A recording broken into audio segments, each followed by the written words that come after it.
सभी का स्वागत है।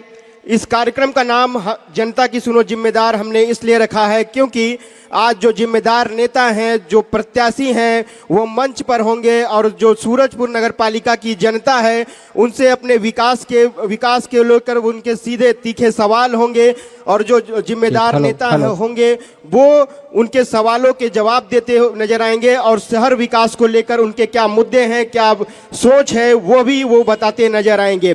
ऐसे में जो सूरजपुर नगर पालिका है उसने ओबीसी वर्ग से इस बार प्रत्याशी दिया है और सबसे खास बात यह है कि जो नारी शक्ति है वो इस बार नगर पालिका की गद्दी को संभालेंगी। ऐसे में जो पिछले 25 सालों से करीब ये कार्यक्रम चलता आ रहा है और इसकी शुरुआत राजेंद्र गुप्ता, स्वर्गीय मुश्ताक अहमद और सुनील अग्रवाल बॉबी, जो कि अभी वार्ड क्रमांक 16 से प्रत्याशी भी हैं, लेकिन इस वजह से वो इस कार्यक्रम का संचालन भी नहीं कर पा रहे हैं। इसी परिपाटी को हमने आगे बढ़ाने के लिए इस कार्यक्रम का आज शुरुआत किया है। आप सब जिम्मेदार नेता और जो शहर के जो लोग हैं यहाँ पर मौजूद हैं, जो नेता रहेंगे, उनसे जो सीधे सवाल होंगे। ऐसे में आज हम एक अपना उत्तरदायित्व निभाते हुए जो वोटर्स हैं, वोटों की संख्या यहाँ पर बढ़े और उसको लेकर एक शपथ भी करेंगे।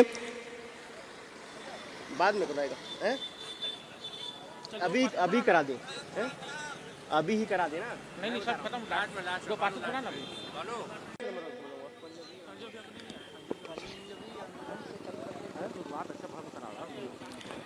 वार्ड क्रमांक 6 के पार्षद संजय डोसी जी और भाजपा के पार्षद शैलेश अग्रवाल जी को मंच पर आमंत्रित करता हूं कि वो अपने विकास के मॉडल को जीत कर जब वो आते हैं यहाँ पर तो शहर में क्या कुछ कराएंगे, इस बात को लेकर वो जनता को अवगत कराएंगे। टाइम सिर्फ उनके पास होगा 3 मिनट का। 3 मिनट में वो अपनी बातें लोगों तक पहुँचाएंगे।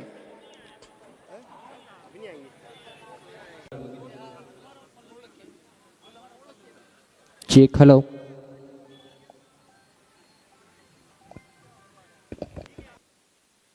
जो है वो अभी रास्ते में है, पहुंचे नहीं है। इस वजह से जो सूरजपुर नगर पालिका का सबसे हाई प्रोफाइल सीट माना जा रहा है, जिस पर सबकी नजरें हैं, यहाँ पर वार्ड क्रमांक 16, जिसके पार्षद कांग्रेस के पार्षद हैं सुनील अग्रवाल बॉबी और भाजपा के पार्षद हैं प्रमोद तायल। उन दोनों को मैं आमंत्रित करता हूं और जो 3-3 मिनट का समय है वो 3-3 मिनट में अपने विकास के इरादे, अब क्या सोच है उनको सूरजपुर को लेकर, वो जाहिर करेंगे। जी, सभी जनप्रतिनिधियों और प्रत्याशियों को हमने आमंत्रित किया है और अगर समय का ध्यान नहीं देंगे तो उनसे सवाल नहीं हो पाएगा। जिसके जिम्मेदार वो स्वयं होंगे क्योंकि हमारे पास भी समय का लिमिट है। Hello hello check hello hello hello check hello hello check. हम लोग को ये दे दो ना बोलने के लिए वहाँ पे।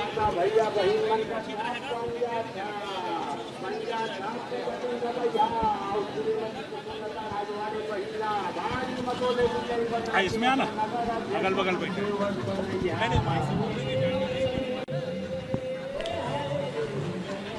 सबसे पहले जो कांग्रेस के प्रत्याशी हैं सुनील अग्रवाल बॉबी, वो अपनी जो सोच है शहर विकास को लेकर उससे जनता को रूबरू कराएंगे। किस हिसाब में बनाना है बोलने का?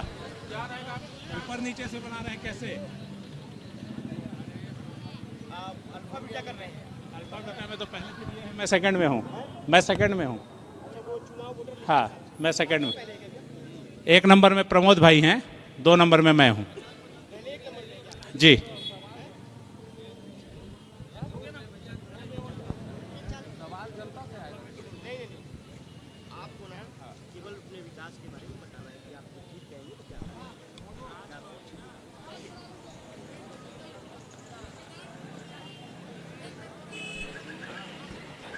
चूंकि ईवीएम में किस क्रम में इनका नाम है उस हिसाब से हम लोगों ने रखा है।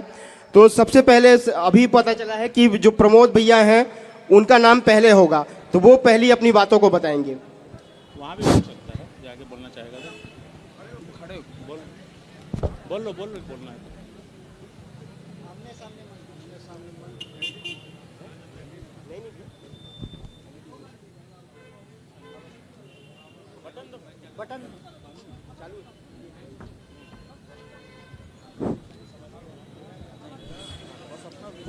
हेलो, सबसे पहले आमने सामने मंच के आयोजकों को मैं बहुत बहुत धन्यवाद देना चाहता हूं, जिन्होंने मुझे इस मंच पे बुलाया और जनता जनार्दन से रूबरू कराया।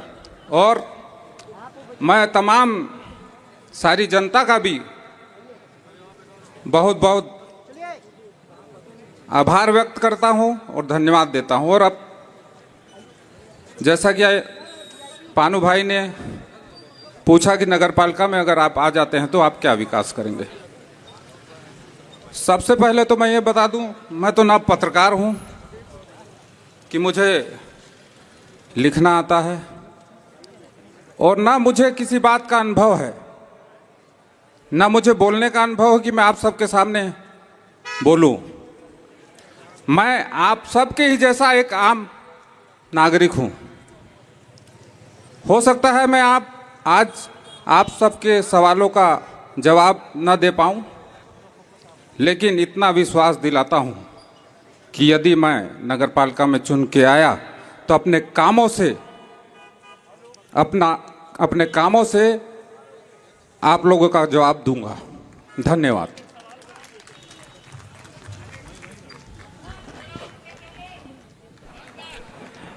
ये थे वार्ड क्रमांक 16 के भाजपा के पार्षद प्रत्याशी, जिन्होंने अपनी बातें जनता के सामने रखी हैं। अब कांग्रेस के जो प्रत्याशी हैं सुनील अग्रवाल बॉबी, वो भी अपनी बातें रखेंगे।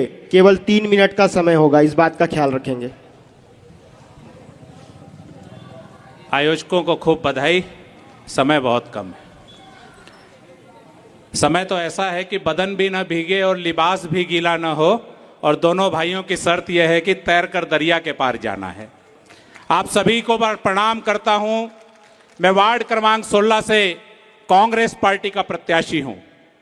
पंजा छाप मेरा निशान है और ईवीएम में गुलाबी नंबर पे 2 नंबर में मेरा नाम है। साथियों, वार्ड विकास को लेकर आपके अंदर में क्या परिकल्पनाएं हैं, ये ऐसा आयोजकों ने मुझे कहा, इससे पूर्व प्रमोद भाई ने कहा। आप सभी तमाम सुधी जनता और मतदाता के सामने मैं अपनी बातों को प्रारंभ करता हूं। उसके पूर्व अपने वार्ड में स्थित माता मंदिर, हनुमान जी के मंदिर और दुर्गा मां के पंडाल को सादर प्रणाम करता हूं, जो हमारे वार्ड की आस्था का प्रतीक है। और इस जयकारे के साथ अपनी बात को मैं प्रारंभ करता हूं। बोलिए भारत माता की। वार्ड में लंबे समय से वार्ड हमारा चहुमुखी विकास से रुका हुआ है। वार्ड में विकास की कौन सी परिकल्पनाएं हैं, वार्ड के विकास में आज महत्वपूर्ण आवश्यकताएं क्या है, इन बातों को गहन चिंतन और विचार करने का विचार है। मेरी तर्कस में भी वो तीर होने चाहिए जिनको लेकर मैं वार्ड में मतदाताओं के बीच जाऊं कि मुझे वार्ड में क्या करना है। विगत कई वर्षों से वार्ड में सड़कें नहीं बनी, डामरीकरण नहीं हुआ, वार्ड की नालियां बजा रही हैं। नई नालियों की आवश्यकता है। एक पार्षद का नैतिक दायित्व होता है कि वो अपने वार्ड के चहुमुखी विकास के लिए नगर पालिका की परिषद में मुखरता के साथ आवाज उठाए, मुखरता के साथ अपने कामों को आगे बढ़ाए और वार्ड के लोगों को उसका लाभ दिलाए। हमारे वार्ड का कोई भी व्यक्ति, हमारे वार्ड का कोई भी नागरिक और मतदाता या कोई बच्चा हो, युवा हो, बुजुर्ग हो, जो नगर पालिका में सरकार की योजनाएं चलती हैं, उन योजनाओं से वंचित न रह जाए, इसका मुख्य रूप से कार्य करना चाहिए। बुजुर्गों को पेंशन मिल रही है कि नहीं मिल रही है, इस बात की चिंता वार्ड के पार्षद को करनी होगी।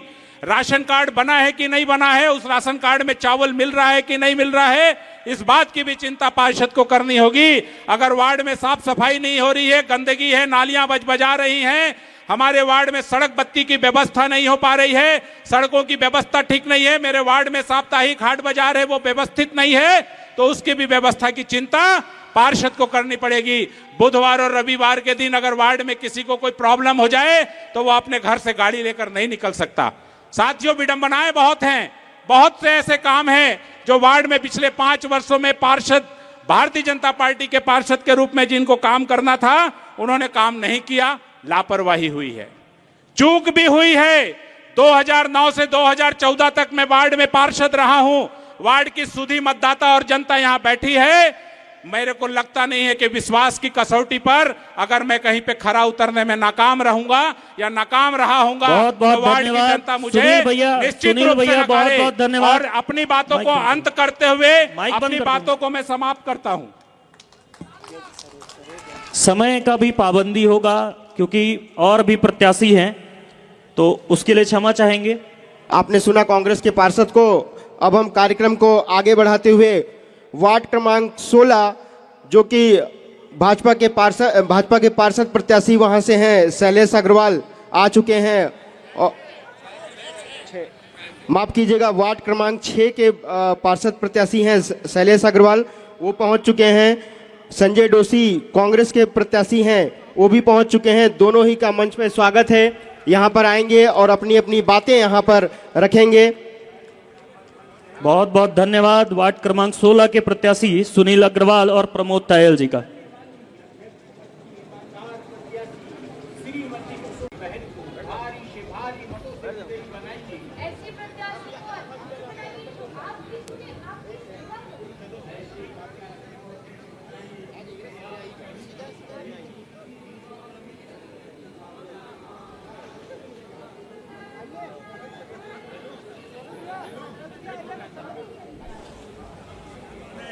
हेलो, सबसे पहले आमने सामने के इस मंच को धन्यवाद देते हुए कि उन्होंने अवसर दिया जनता से सीधे रूबरू होने का। आज के इस आमने सामने मंच में उपस्थित सभी नगरवासियों को हार्दिक नमन करते हुए मैं अपनी बात रखता हूं। विगत चुनावों में वार्ड क्रमांक 6 के वार्डवासियों का भरपूर सहयोग मुझे मिला। बहुत विपरीत परिस्थितियों में उन्होंने जिताकर मुझ पर भरोसा कर पार्षद चुना और इन 5 वर्षों में मैंने अपने दायित्वों का बखूबी निर्वहन करने का प्रयास किया। मेरे द्वारा वार्ड में काफ़ी कार्य कराए गए। उन कार्यों को लेकर एक बार फिर मैं वार्ड क्रमांक 6 से ही पार्षद पद का इंडियन नेशनल कांग्रेस का प्रत्याशी हूं और यहाँ वार्ड के जितने भी मेरे सम्मानीय वार्डवासी हैं उनसे निवेदन करता हूं कि आने वाले चुनावों में एक बार फिर मुझे अपना सहयोग, अपना सपोर्ट, अपना वोट देते हुए विजयी बनाएं। मैंने इन 5 वर्षों में जो वार्ड क्रमांक 6 की सबसे महती आवश्यकता थी कि वहाँ पानी की जो निकासी थी काफ़ी दुर्लभ थी। लोगों के घरों में बरसात के दिनों में पानी जमा हो जाता था। मैंने नालियों का काम करवाया, मेन रोड से लेकर दूली तालाब तक, और सेंट्रल बैंक के सामने से जो गंदा पानी बहता था उन नालियों का निर्माण करवाया और उस समस्या को मैंने दूर किया। इसके अलावा अगर देखें तो 18 वार्डों में मेरा ऐसा पहला वार्ड था जहां मैंने अपनी पार्षद निधि से हाई मास्ट लाइटें लगाई और अपने वार्ड को रोशनमय किया। कोरोना काल में मैंने राशन का वितरण किया। अगर पेंशन की बात हो, राशन कार्ड की बात हो, लगातार मैं 5 वर्षों बहुत बहुत धन्यवाद। समय चलिए, समाप्त समय हो बहुत चुका कम है, बातें बताने को बहुत ज्यादा है। समय की पाबंदी है, बहुत इसलिए बहुत धन्यवाद और एक बार फिर सहयोग की अपेक्षा करते हुए अब जो भाजपा के प्रत्याशी हैं शैलेश अग्रवाल, वो अपनी बातें जनता के सामने रखेंगे। मात्र समय होगा उनका भी 3 मिनट का। पधारी सूरजपुर की सभी जनता को मेरा सादर प्रणाम और आमने सामने मंच के आयोजकों को बहुत बहुत साधुवाद। आपने इस विषय को संज्ञान में लिया। देखिए, मुझे कोई बहुत ज़्यादा अनुभव नहीं है चुनाव का। पहली बार मुझे भारतीय जनता पार्टी ने अपना प्रत्याशी बनाया है। सूरजपुर में 6 नंबर वार्ड जो हृदय स्थल पे स्थित है सूरजपुर के, और इसमें माँ दुर्गा का पंडाल और मस्जिद दोनों ही इस वार्ड में आती हैं। मैं किसी की बुराई गिना करके, किसी की लकीर को छोटा करके अपनी लकीर बड़ी करना नहीं चाहता, लेकिन मैं ये विश्वास जरूर दिलाऊंगा, जो मेरे वार्ड की नालियां टूटी फूटी पड़ी हैं, जो भ्रष्टाचार में टूटी फूटी पड़ी हैं, जिसमें ट्रक नहीं चलती है लेकिन वो मोटरसाइकिल से टूट जाती हैं, उन नालियों को ठीक कराना मेरा दायित्व है, मेरी जवाबदारी है। वार्ड में घूमने पे पता चला बहुत सारे लोगों को महतारी वंदन का पैसा नहीं आ रहा है। क्यों नहीं आ रहा है? तो वो ये बोलते हैं कि हमारी सरकार नहीं है, हमारे फार्म रिजेक्ट हो जाते हैं। ये बहानेबाजी है। उनके फार्म को अप्रूव कराना हमारी सरकार की और हमारी जवाबदारी है, उसको हम अप्रूव करा करके देंगे। मेरे वार्ड में बहुत सारे लोगों को पेंशन नहीं आ रही है, बहुत सारे मकान आज भी कच्चे के हैं। उनके प्रधानमंत्री आवास की योजना से उनके पक्के के मकान बनवाना उस पार्षद की जवाबदारी है। उसको यदि आप लोगों का सबका सहयोग और साथ मिलेगा, मैं उसको सबको पक्के मकान बनवा करके, ये मेरी जवाबदारी है और मेरा विश्वास कीजिए, मैं सभी को शासन से पक्के मकान बनवा करके और सैंक्शन करा करके दूंगा। इसके अलावा जहां जहां पेयजल की व्यवस्था है, साफ सफाई की बात है, बहुत सारी गलियों में आज भी लगता है नालियों की तो 5 साल में सफाई ही नहीं हुई है और कहीं कहीं तो झाड़ू नहीं लगी है। उन सभी चीजों को संज्ञान में लेकर के, बहुत छोटा सा वार्ड है मेरा, अगर उसमें भी साफ सफाई नहीं हो पा रही है तो ये थोड़ा सा चिंता का विषय है कि क्यों वहां साफ सफाई नहीं है। बहुत ज्यादा अनुभव नहीं है, लेकिन फिर भी जो बन सकेगा उस हिसाब से आप सभी के सहयोग से और आशीर्वाद से मैं काम को करने बहुत की पूरी बहुत कोशिश धन्यवाद। करूंगा। समय समाप्त हो चुका है। एक छोटी सी एक बात और, नहीं, उसके लिए फिर सबको भारतीय ही जनता करेंगे। पार्टी की दिल्ली में आज सरकार बनी, उसके लिए आप सभी को बहुत बहुत धन्यवाद, बहुत साधुवाद। सबने अपना विश्वास जताया, धन्यवाद। धन्यवाद। वार्ड क्रमांक 6 के प्रत्याशी संजय डोसी और सैलू अग्रवाल जी का बहुत बहुत धन्यवाद। आपने सुना वार्ड क्रमांक 6 के दोनों ही भाजपा कांग्रेस के प्रत्याशियों के दावे और उनकी सोच के बारे में।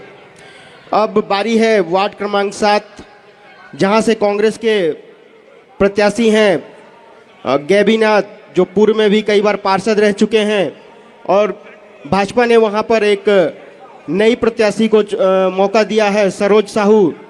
वो दोनों यहाँ पर आएंगे और अपनी अपनी बातें यहाँ पर जनता के सामने रखेंगे।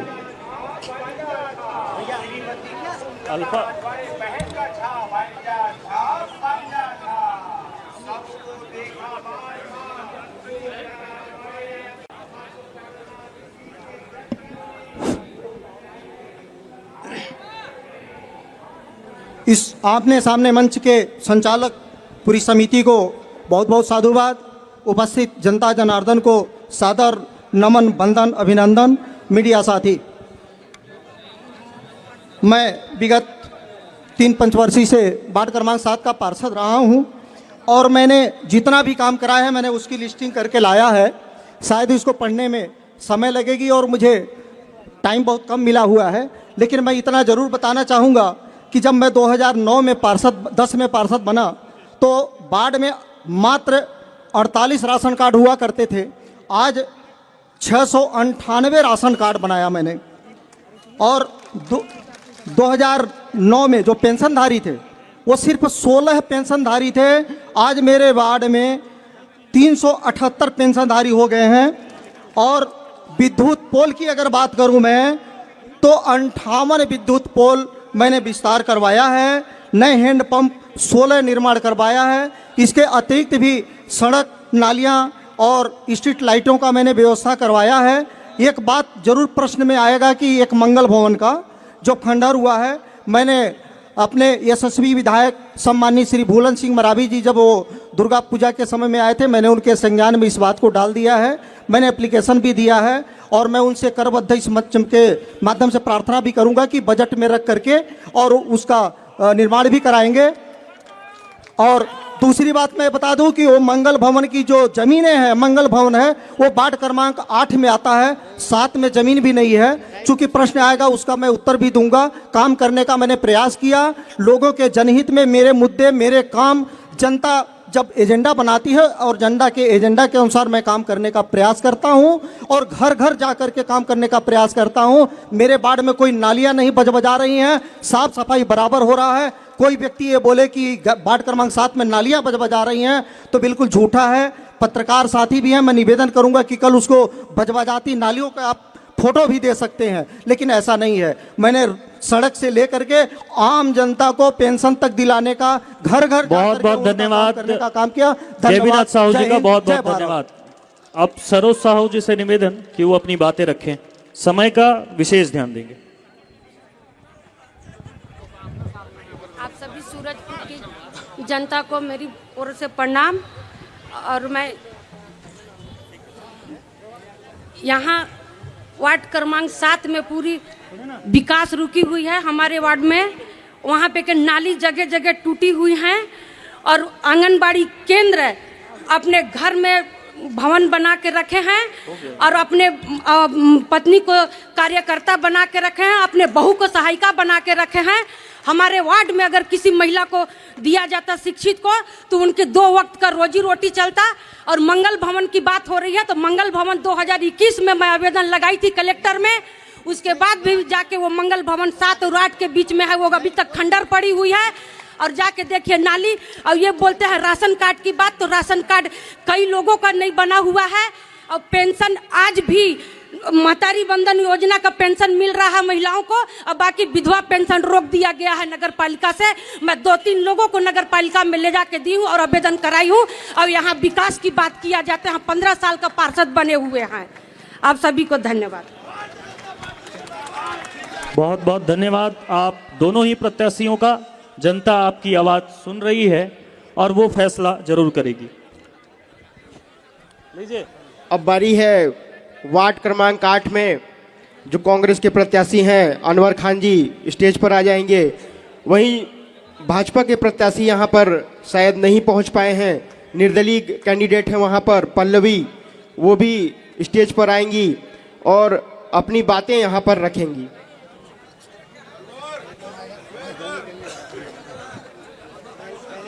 अल्फा में किस हेलो,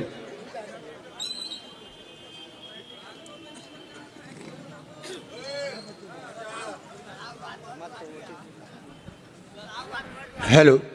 आगे तो सभी वरिष्ठ जनों का मैं हाथ जोड़कर नमस्कार करता हूं। सदा भवानी दाहिने सन्मुख रहे गणेश, और 5 देव रसा करे ब्रह्मा विष्णु महेश। चूंकि ये जीवन आप लोगों का ही दिया हुआ है, इसीलिए मैं आज इस मंच में खड़ा होकर आप लोगों से बात कर सकता हूं।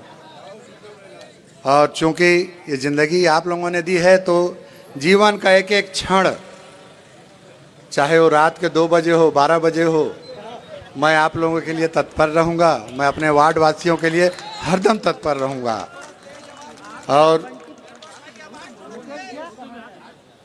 और वार्ड के लोगों का, मेरे वार्ड क्रमांक 8 के जितने भी वासी हैं, मेरे माता पिता समान हैं, मेरी भाई बहन के समान हैं, और उनका सहयोग, उनका प्यार मुझे मिल रहा है। यही मेरे लिए बहुत बड़ी खुशी की बात है।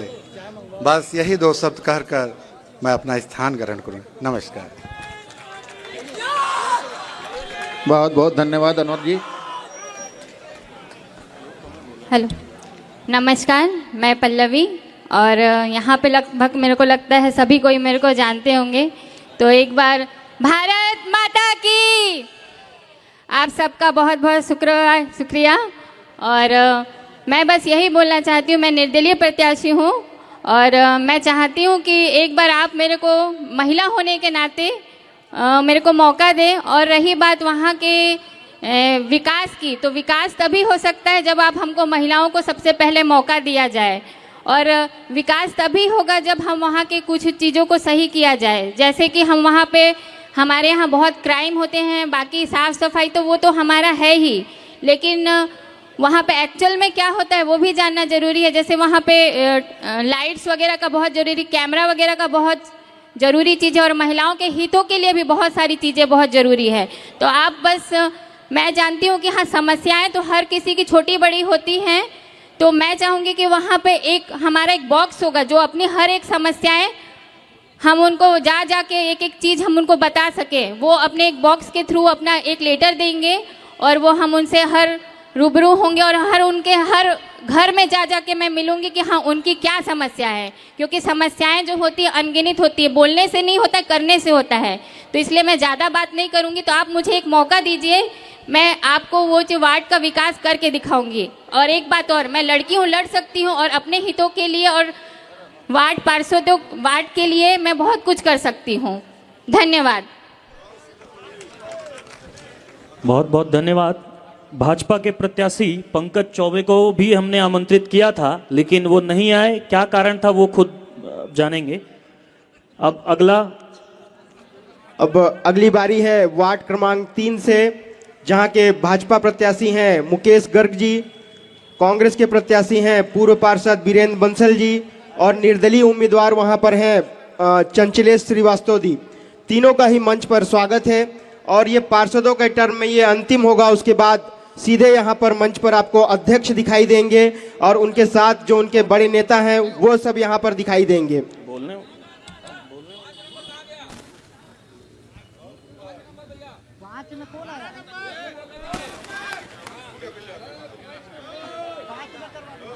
तीन नंबर के जो प्रत्याशी हैं वो यहाँ मंच पर आ जाएंगे। मुकेश भैया अब तक शायद नहीं पहुंच पाए हैं।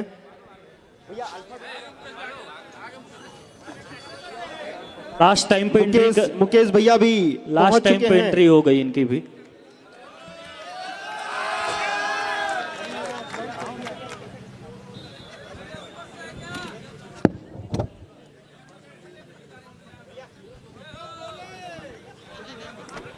मैं वीरेंद्र बंसल जी को आमंत्रित करूंगा कि वह अपने विचारों को जनता के सामने रखेंगे।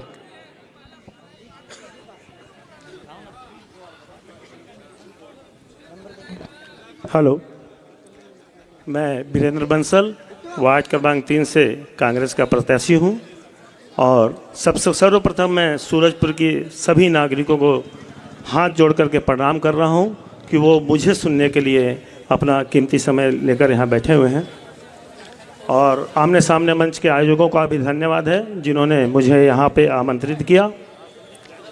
मैं मंदिरपारा का निवासी हूँ। मैं 4 साल की उम्र से मंदिरपारा में रह रहा हूँ और मुझको बहुत सारे ऑफ़र आए कि बाहर चले जाओ, वहाँ पे ये मिलेगा वो मिलेगा, बहुत सारा पैसा मिलेगा। लेकिन मैंने उस पैसे को महत्व न देते हुए मंदिरपारा में ही रहने का फैसला किया और मैं कभी भी किसी व्यापार के लिए या किसी के लिए बाहर नहीं गया, क्योंकि मुझे मंदिरपारा से मोहब्बत है। मैं मंदिरपारा का था, हूँ और रहूँगा। किसी भी परिस्थिति में मैं अपना व्यापार समेट कर रायपुर बिलासपुर नहीं जाऊँगा, ये मैं आप लोगों से वादा करता हूँ। मंदिरपारा को छोड़ कर जाऊँगा तो आपके कंधे पर जाऊँगा, मंदिरपारा को छोड़ कर जाऊँगा तो आप लोगों के कंधे पर जाऊँगा। ये मेरा इस मंच से वादा है और मंदिरपारा मेरे रग रग में बसा हुआ है, मेरे रग रग बसा हुआ है। मंदिरपारा का प्रत्याशी हूँ मैं, वार्ड क्रमांक 3 का प्रत्याशी नहीं हूँ, पूरा मंदिरपारा का प्रत्याशी हूँ।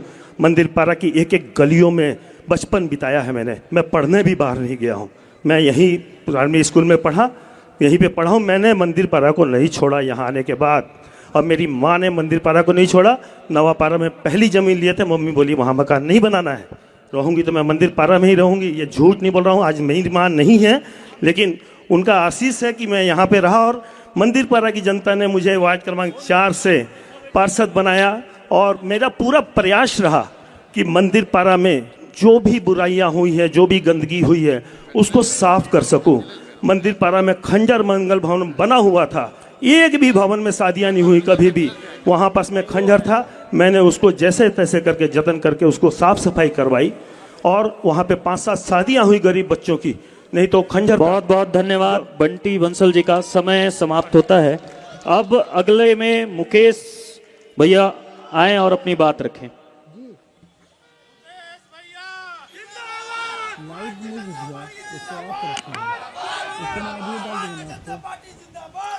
भारत माता की। मैं पूरे सूरजपुर की आज ये जनता, हर 5 साल में यह आमने सामने का मंच और पूरी जनता इसको सुनने को और सारे कैंडिडेट को जानने का एक आतुर रहती है। चूँकि मैं भी इस पत्रकारिता के जगत का साथी रहा हूँ, मेरे सभी साथियों का आज बहुत बहुत आभार, बहुत बहुत धन्यवाद। और मैं बता दूं कि मेरा तो जन्म ही मंदिरपाड़ा में हुआ है, मैं तो पैदा ही वहीं हुआ हूँ और मेरे माँ बाप भी वहीं रहे और मेरे तो आज दोनों माँ बाप नहीं हैं, मेरे साथ सदैव उनका आशीष है। और जनता ने मुझे कोई ऐसी वैधानिक जवाबदारी भी नहीं दी थी कि मैं जैसा भाई के इशारे में था कि मैं कहीं चला जाऊंगा। मैं भी ये वादा करता हूं कि मेरी पंच मंदिर वार्ड के, मेरे मंदिरपाड़ा की समस्त जनता अगर मुझे आशीष देती है, 365 दिन आपके साथ, आपके चरणों में सदैव सेवा करता रहूंगा और सदैव सूरजपुर के उस मंदिरपाड़ा की गलियों में ही रहूंगा। और 5 साल तक का कार्यकाल की जनता ने कांग्रेस के मित्रों को दिया था वार्ड क्रमांक 3 और 4 की, क्या काम हुआ, एक ईंट लगी क्या, पूरे 3 और 4 में बता देंगे। मुझे तो नहीं लगता कि पूरे वार्ड में हमारी जनता जा रही है, जानती है आज सफाई का आलम क्या है।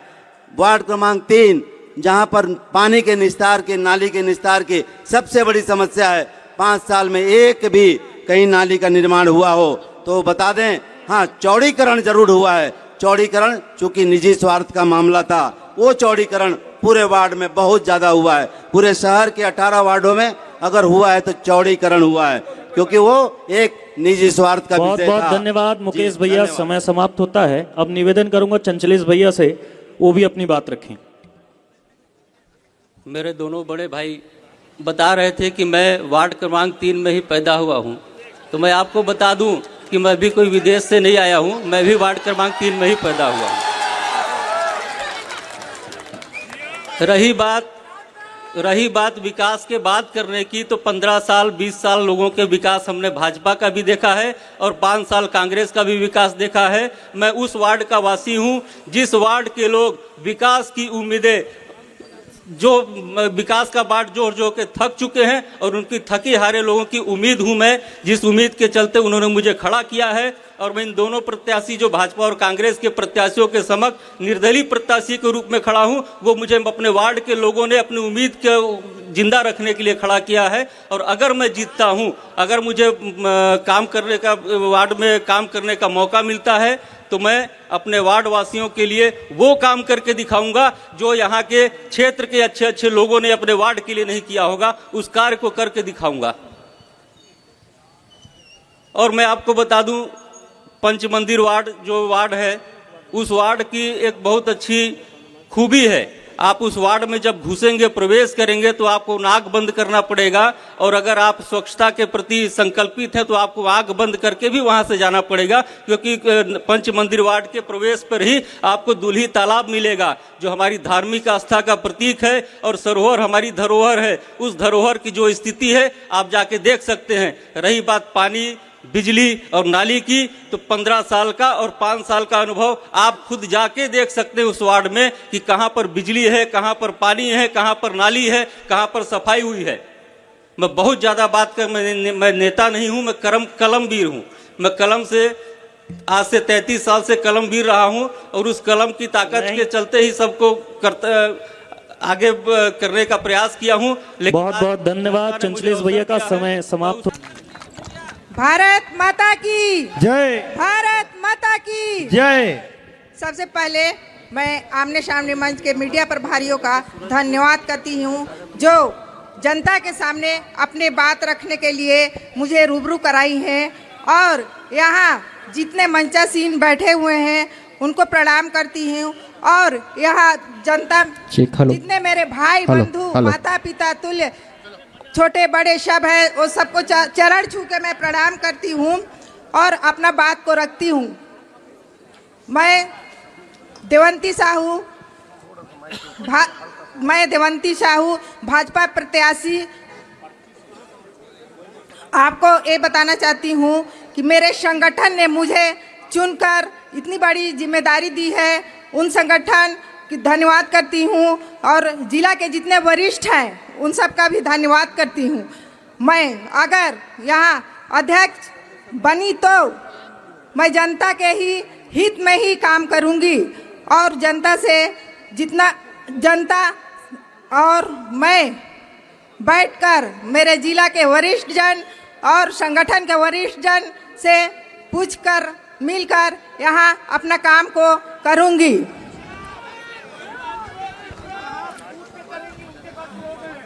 चलिए चलिए आप अपना काम कीजिए आप जी।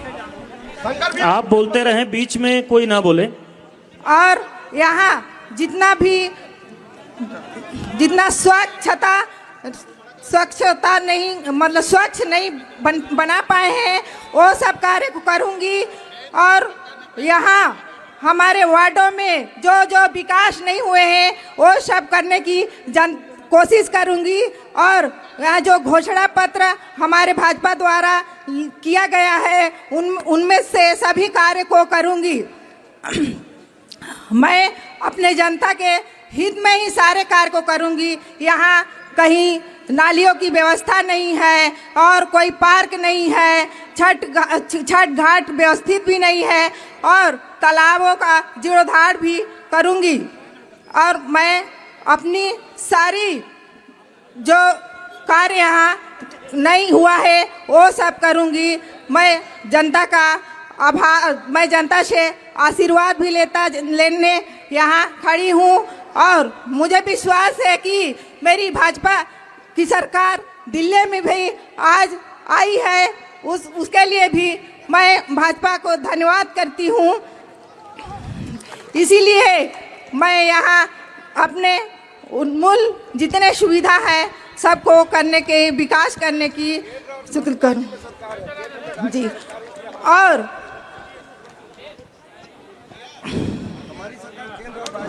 बहुत बहुत धन्यवाद भाजपा प्रत्याशी। अब मैं निवेदन करूंगा कांग्रेस की प्रत्याशी कुसुमलता राजवाड़े जी से, जो समय का ध्यान रखते हुए 3 मिनट में अपनी बातें खत्म करेंगे। भारत माता की, भारत माता की। मैं कांग्रेस प्रत्याशी कुसुमलता राजवाड़े आप सभी सूरजपुर के नगरवासी, मेरे देवतुल्य जनता और मेरे मतदाता भाई बहन को सादर प्रणाम करती हूँ, नमन करती हूँ। हमने पिछले 5 वर्ष में सम्मान्य के अग्रवाल के साथ एक टीम बन के काम किया है, लेकिन उसको अभी मैं नहीं बताऊंगी। उसको बताऊंगी तो पूरे 2-3 घंटा लग जाएंगे। मैं सूरजपुर नगरवासी के लिए सर्वांगीण विकास करना चाहूंगी। जो भी मूलभूत सुविधा है उसे निर्वहन करना चाहूंगी। सबसे पहले तो मैं प्राथमिकता देना चाहूंगी कि जो मेरी बहनें हैं शहर में पिंक टॉयलेट बनवाना चाहूंगी और घाट तालाब में चेंजिंग रूम का व्यवस्था करवाना चाहूंगी। और मेरे युवा साथी हैं उनके लिए वाईफाई रूम बनवाए जाएंगे और जितने भी अस्पताल हैं और कॉलेज है और जितने भी हमारे चौक चौराहे हैं सब में तीसरी नेत्र सीसी कैमरा लगवाया जाएगा। और जितने भी हमारे मूलभूत सुविधाएं हम सबको ध्यान में रखते हुए पार्किंग के व्यवस्था, चाहे हमारे छोटे बड़े ठेले हैं वो सभी का व्यवस्था करते हुए धूल मुक्त हम करेंगे शहर को। और हम मांसपेशियों के लिए भी व्यवस्था करेंगे और जितने भी मूलभूत सुविधाएं हैं हम सबको ध्यान में रखते हुए आगे बढ़ेंगे। जितने भी मेरे नगरवासी हैं सबको एक साथ लेके मैं चलूंगी और मुझे आशा और विश्वास है कि वो मुझे एक साथ मतलब 5 साल सेवा करने का अवसर देंगे। और इन लोग महतारी वंदन के बारे में बोलते हैं कि 1000 रुपया हम देते हैं, लेकिन बहुत सी मेरी नारी शक्ति इस लाभ से वंचित हैं और 1000 देते हैं। अरे इस चीज को आप लोग बताइए कि 1000 तो देते हैं लेकिन 1000 तो देते हैं लेकिन महंगाई कितनी है। गैस को देख लीजिए, खाद्य को देख लीजिए, महंगाई कितनी है आप उसको देख लीजिए। 1000 तो देते हैं लेकिन महंगाई भी देखिए।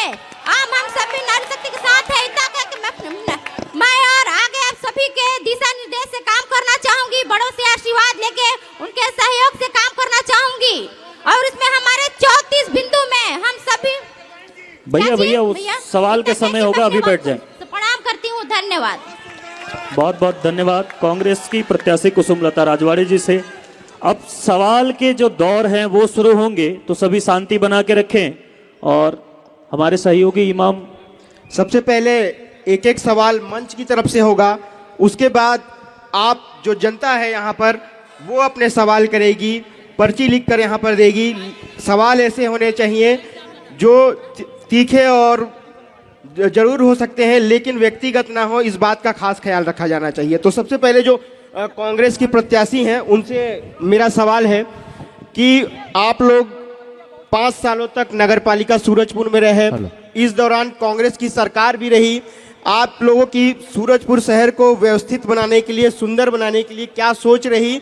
अगर नंबर देने की बात की जाए तो 100 में से कितने नंबर आपको मिलेंगे? ये कुसुम लता राजवाड़े जी के लिए मेरा सवाल है। 100 में 100 नंबर मिलने चाहिए क्योंकि बहुत ही अच्छा कार्य हुए हैं सुंदर शहर के लिए।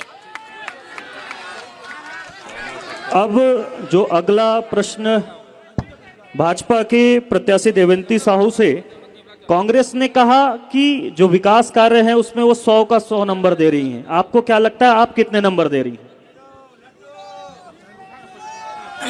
ये तो 100 में 100 मांग रही हैं, लेकिन मेरे से पूछा जाए तो मैं 0 नंबर भी नहीं दूंगी।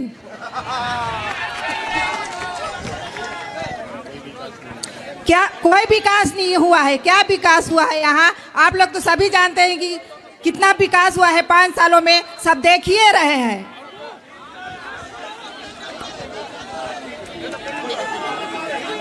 बहुत बढ़िया।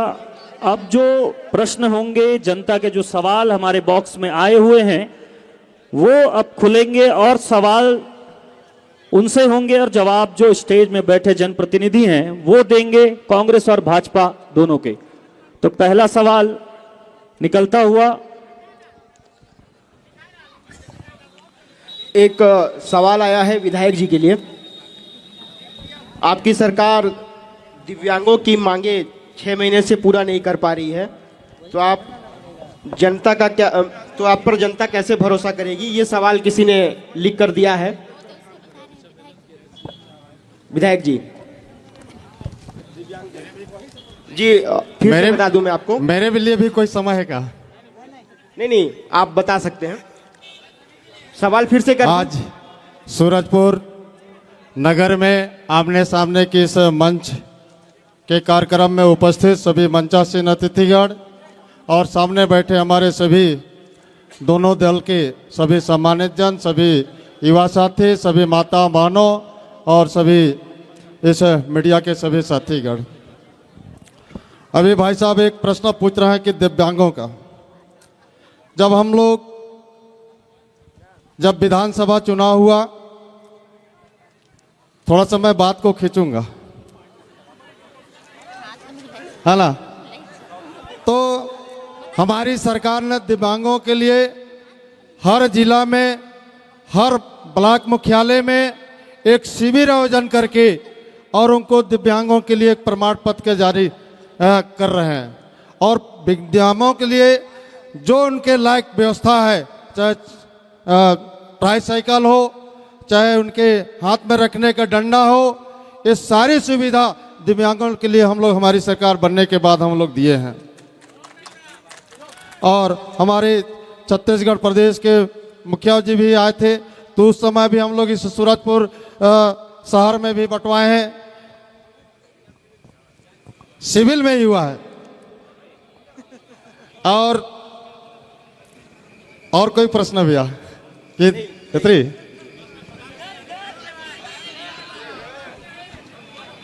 एक प्रश्न आया है।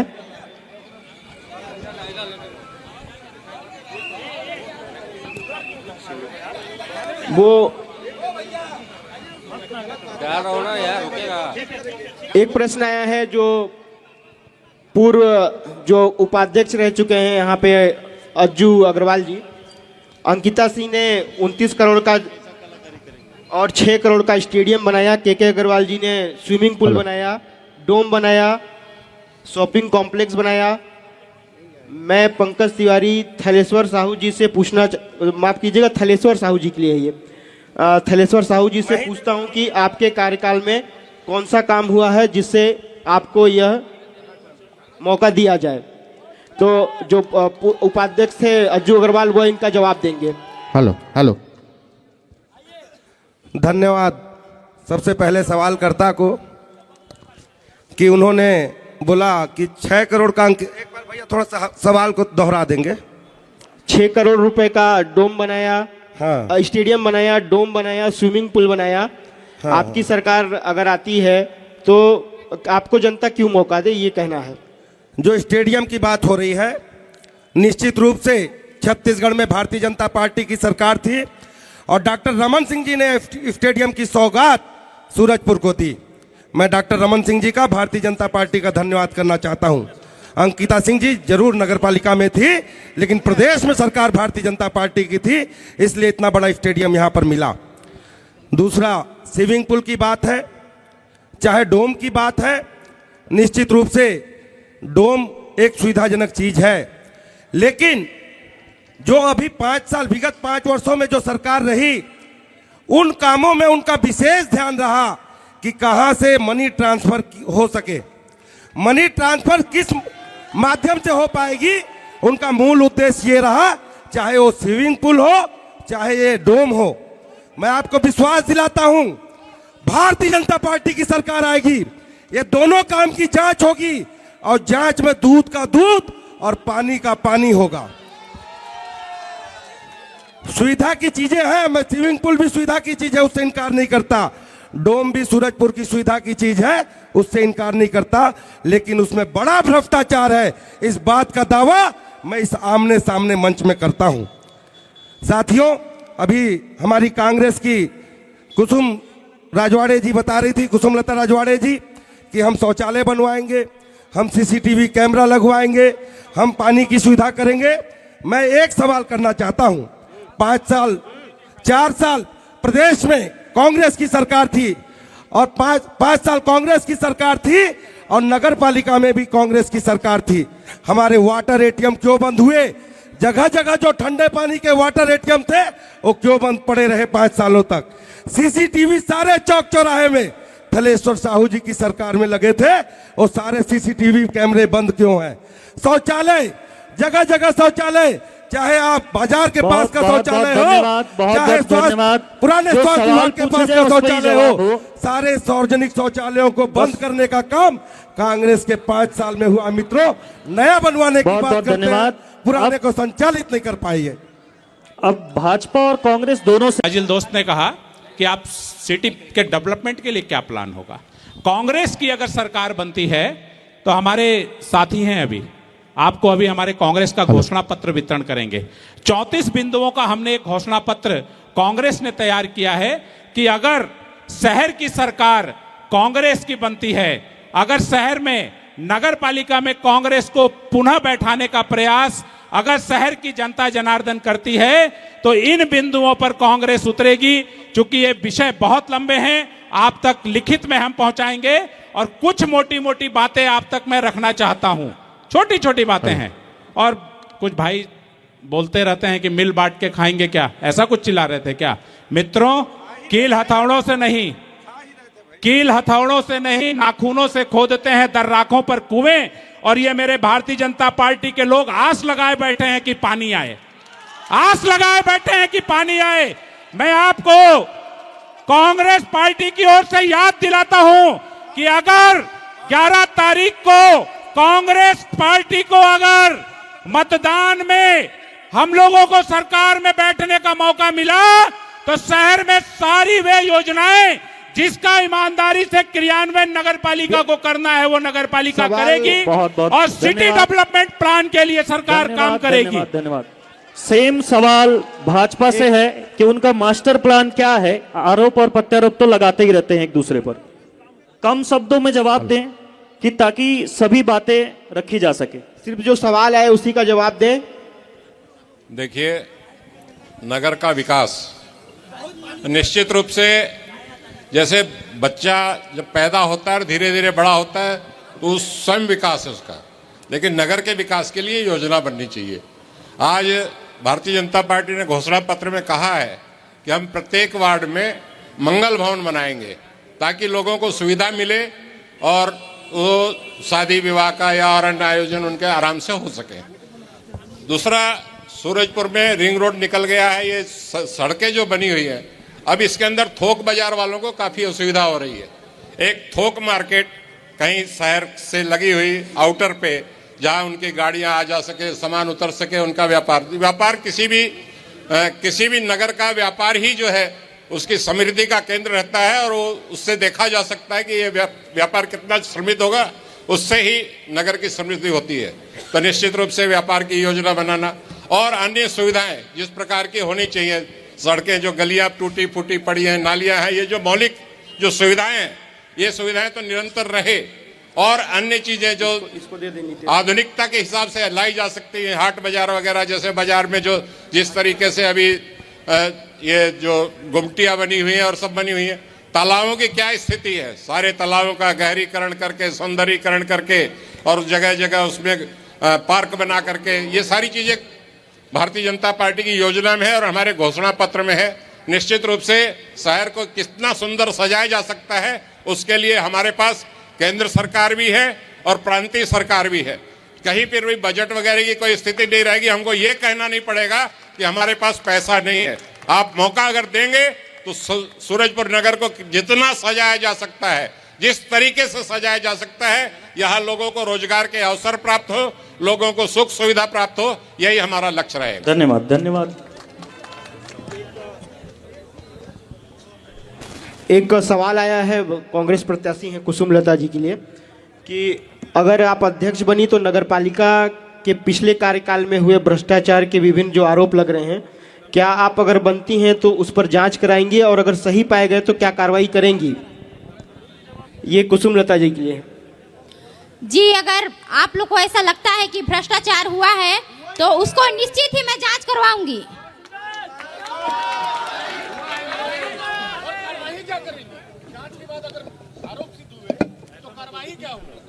तो उस पे कार्रवाई भी वो जो जांच करेगा वो करेगा। मुझे तो लगता है कि भ्रष्टाचार नहीं हुआ है, लेकिन अगर आप लोग को ऐसा लगता है कि हुई है तो मैं उसको निश्चित ही जांच करवाऊंगी और कार्रवाई भी की जाएगी। एक सवाल और कांग्रेस से पूछा गया है कि 5 साल आपकी सरकार रही, भैया थान जो रोड है उसकी चौड़ीकरण होगी या उसमें राजनीति ही चलती रहेगी?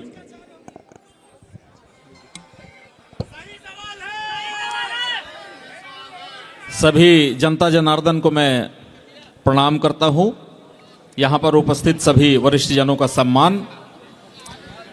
भैया थान रोड के चौड़ीकरण का जो मामला है, मैं भाई साहब को ये जानकारी देना चाहूँगा कि वो स्टेट हाईवे के अंतर्गत आता है, वो नगर पालिका के क्षेत्रांतर्गत नहीं है। उसका चौड़ीकरण सरकार की जवाबदारी और जिम्मेदारी है। ये एनएच का जो चौड़ीकरण है, इसको थलेश्वर भैया ने नहीं कराया था, ये चौड़ीकरण गवर्नमेंट ने कराया, एनएच ने कराया था, इसलिए उसका भी चौड़ीकरण वही करा सकती है। ये सरकार का मैटर है, न कि नगर पालिका का। धन्यवाद। एक सवाल दोनों ही भाजपा और कांग्रेस दोनों के लिए ही है कि नगर पालिका में इस बार महिला अध्यक्ष काबिज होंगी, तो ऐसे में आप महिला सुरक्षा के लिए किस तरह से काम करेंगे? दोनों ही पार्टियों के लिए है ये। हेलो, हाँ, ये प्रश्न भी किसी महिला की तरफ से ही आई हुई है। मैं इसके बारे में बता दूं, कुसुमलता जी ने बहुत अच्छी बात मेरे से कही थी कि भैया मैं नगर पालिका में बैठती हूं तो सबसे पहले मैं पिंक टॉयलेट इस शहर में बनवाना चाहती हूं।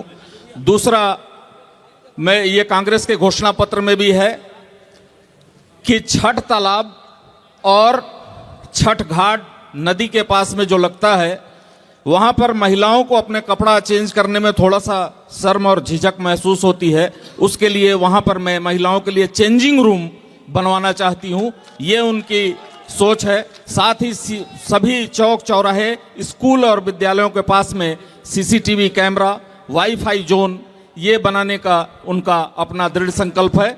इसको वो करेंगी, जिससे आम जनता को सुरक्षा निश्चित तौर पर प्राप्त होगी और साथ में महिलाओं और बच्चों को भी सुरक्षा प्राप्त होगी। मैं महिला सशक्तिकरण के लिए आप सबको बताना चाहूँगा कि जो 50% का आरक्षण है राजनीतिक क्षेत्र में महिलाओं को देने का काम भारतीय जनता पार्टी की डॉक्टर रमन सिंह जी की सरकार ने किया है, जिससे आज महिलाओं का इतना प्रतिनिधित्व बढ़ा है। और इस बार हमारे नगर में 18 में से 9 वार्डों में महिला जनप्रतिनिधि के रूप में फाइट कर रही हैं और अध्यक्ष भी इस बार महिला है। दूसरी बात, पिंक शौचालय निश्चित रूप से हमारे जितने व्यावसायिक परिसर हैं उसमें हमने घोषणा पत्र में पहले ही दिया है, घोषणा पत्र हमने आपके बीच में ले भी आया है। उसमें सभी व्यावसायिक परिसरों में पिंक शौचालय बनाने का महिलाओं के लिए व्यवस्था की है। महिला सशक्तिकरण के लिए स्व सहायता समूह के माध्यम से उनको मजबूत करने का काम हमारी पार्टी करती आई है, आगे भी करेगी। महिला थाना की स्थापना के लिए हम सरकार स्तर पर बात करेंगे और महिला परामर्श केंद्र शहर के विभिन्न स्थानों में कम से कम 5 वार्ड 6 वार्ड के बीच में एक महिला परामर्श केंद्र, महिला सहायता केंद्र के रूप में हम स्थापित करने की सरकार से पहल करेंगे। ये मैं आप सबको आज इस मंच के माध्यम से आश्वस्त करना चाहता हूँ। एक बात और छूट रही है जिसका मैं विषय रखना चाहता हूँ कि छठ घाट में निश्चित रूप से थलेश्वर साहू जी की सरकार में चेंजिंग रूम और बाथरूम का निर्माण हो चुका है, लेकिन इस 5 साल में रख रखाव के अभाव में वो खंडर हो गया है। वहाँ पर बनवाने की जरूरत नई सरकार को नहीं पड़ेगी। और छठ घाट का निर्माण जो हमने किया था, वो छठ घाट का निर्माण सिर्फ हमने किया था।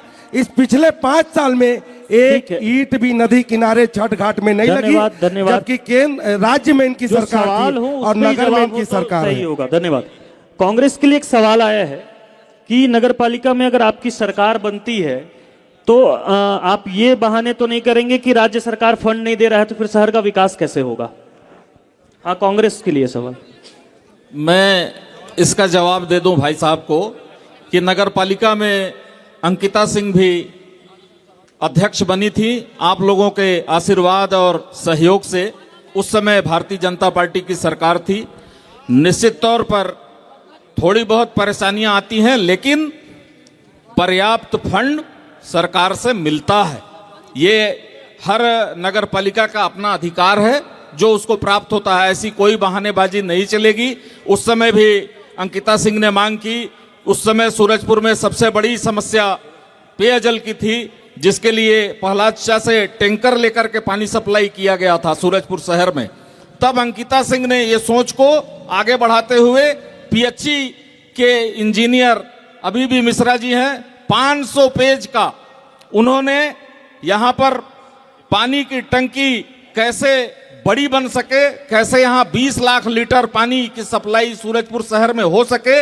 आबादी के अनुसार नहीं बन रहा था, तो नमतगिरी, पर्री, तिलसिवा, चंदरपुर, इसको शामिल करके 500 पेज का उन्होंने प्रस्ताव डीपीआर तैयार किया। 29.5 करोड़ रुपए माननीय डॉक्टर रमन सिंह जी ने, मैं सम्माननीय हमारे हैं, उन्होंने स्वीकृत किया। जो पानी टंकी आज 3 मंजिल और 5 मंजिल तक चढ़ रही है, वो अंकिता सिंह की देन है। जब आप नल खोलते हैं तो उसकी एक एक बूंद ये बताती है कि अंकिता सिंह ने काम किया। बिना मैं भाई बड़े भाई अश्वनी सिंह जी का इस विषय पे थोड़ा सा विषय रखने दीजिए कि सवाल आपके होंगे, ये गलत बात, तो फिर ये दिक्कत हो जाएगी। यहाँ पे सवाल आपके पास आएंगे, आप जवाब दीजिएगा। एक जवाब कोई भी दे। एक सवाल है ओबीसी आरक्षण को लेकर, जो दोनों ही दलों से है, कि प्रदेश की सत्ता में रहते हुए ओबीसी वर्ग के जो लोग थे उनसे आरक्षण अभी छीन लिया गया है। ऐसे में आपने सत्ता में रहते हुए क्या किया, और विपक्ष के नाते जो कांग्रेस थी यहाँ पर, उसने उनको आरक्षण दिलाने के लिए क्या कुछ प्रयास किए? एक सवाल है दोनों ही से। हाँ, सरकार चूंकि यहाँ प्रदेश में है तो पहले सरकार के लोग ही दे दें।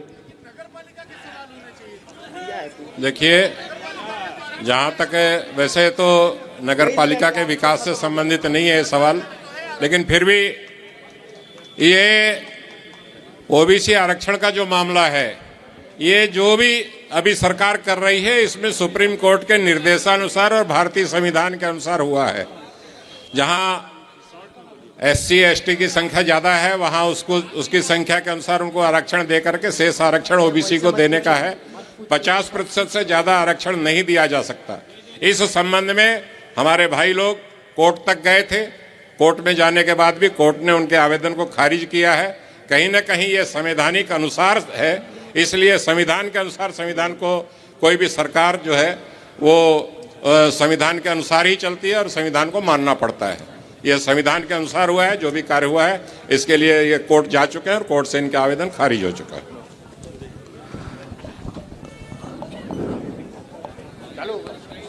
हेलो हेलो हेलो आमने सामने मंच के आयोजकों को बहुत बहुत धन्यवाद। मंच में उपस्थित सभी आदरणीय बंधुओं को सादर प्रणाम है और सामने यहाँ उपस्थित सूरजपुर की जनता को मैं सादर प्रणाम करता हूँ। देखिए, पिछड़ा वर्ग की आरक्षण की बात अभी यहाँ आई है तो निश्चित रूप से आदरणीय भीमसेन जी ने जो कहा मैं उन बातों को स्पष्ट करना चाहता हूँ।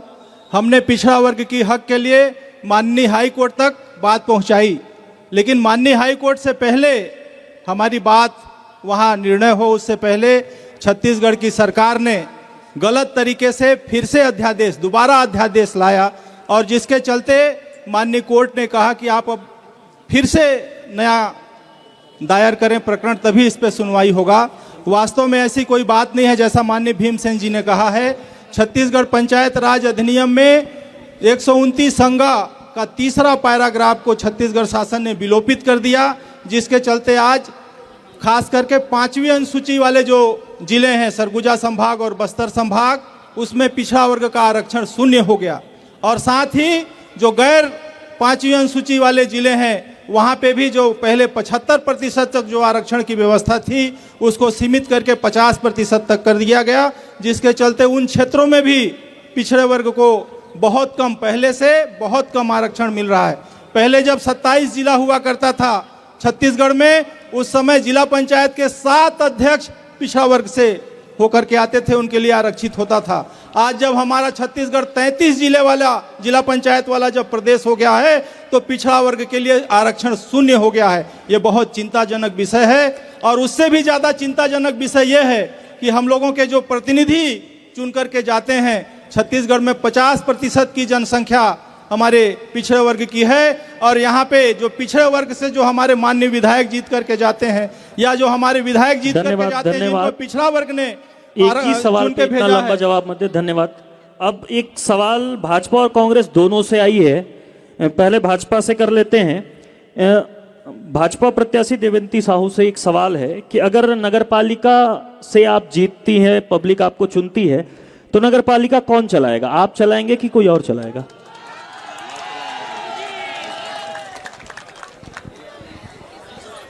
नगर पालिका जिसका उत्तरदायित्व है वही चलाता है और मैं स्वयं चलाऊंगी। बहुत बहुत धन्यवाद। कांग्रेस से एक सवाल है, ठीक है। कांग्रेस से भी एक सवाल है कि आपकी सरकार अगर बनती है तो क्या पिछले सरकार की तरह आप चलाएंगे या सिंडिकेट चलाएगा?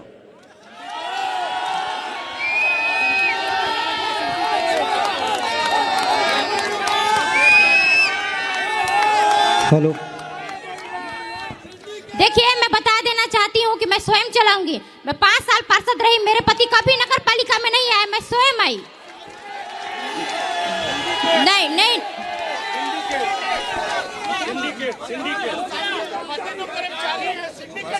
नहीं नहीं नहीं, मैं स्वयं चलाऊंगी, कोई सिंडिकेट नहीं।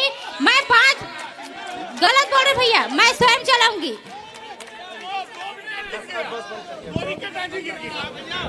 एक और सवाल है जो बीजेपी और कांग्रेस दोनों के लिए ही है। किसी ने लिखा है कि जो नए पार्षद और नगरपालिका अध्यक्ष चुनकर यहाँ पर आएंगे वो अपने कर्तव्यों का निर्वहन करेंगे या ठेकेदारी और भ्रष्टाचार में लिप्त हो जाएंगे पहले की पार्षदों की तरह?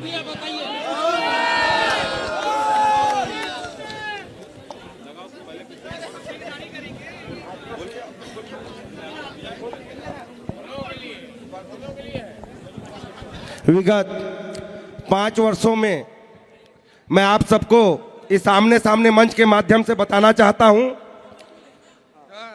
कि ठेकेदारी और पार्षदी एक बहुत बड़ा उदाहरण है। अभी कुछ दिनों पहले उसमें एक प्रकरण भी दर्ज हुआ।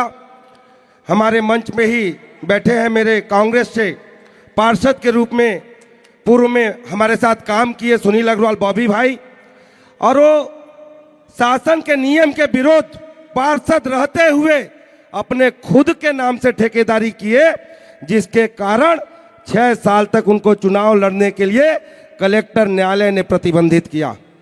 और उसमें 2,27,000 की रिकवरी गबन का आरोप सिद्ध हुआ, जिसमें ये किसी उच्च न्यायालय में, किसी अपील न्यायालय में नहीं गए और 2,27,000 की रिकवरी मेरी जानकारी में आज तक इन्होंने नहीं पटाई। और पार्षद रहते हुए इन्होंने ये काम किया।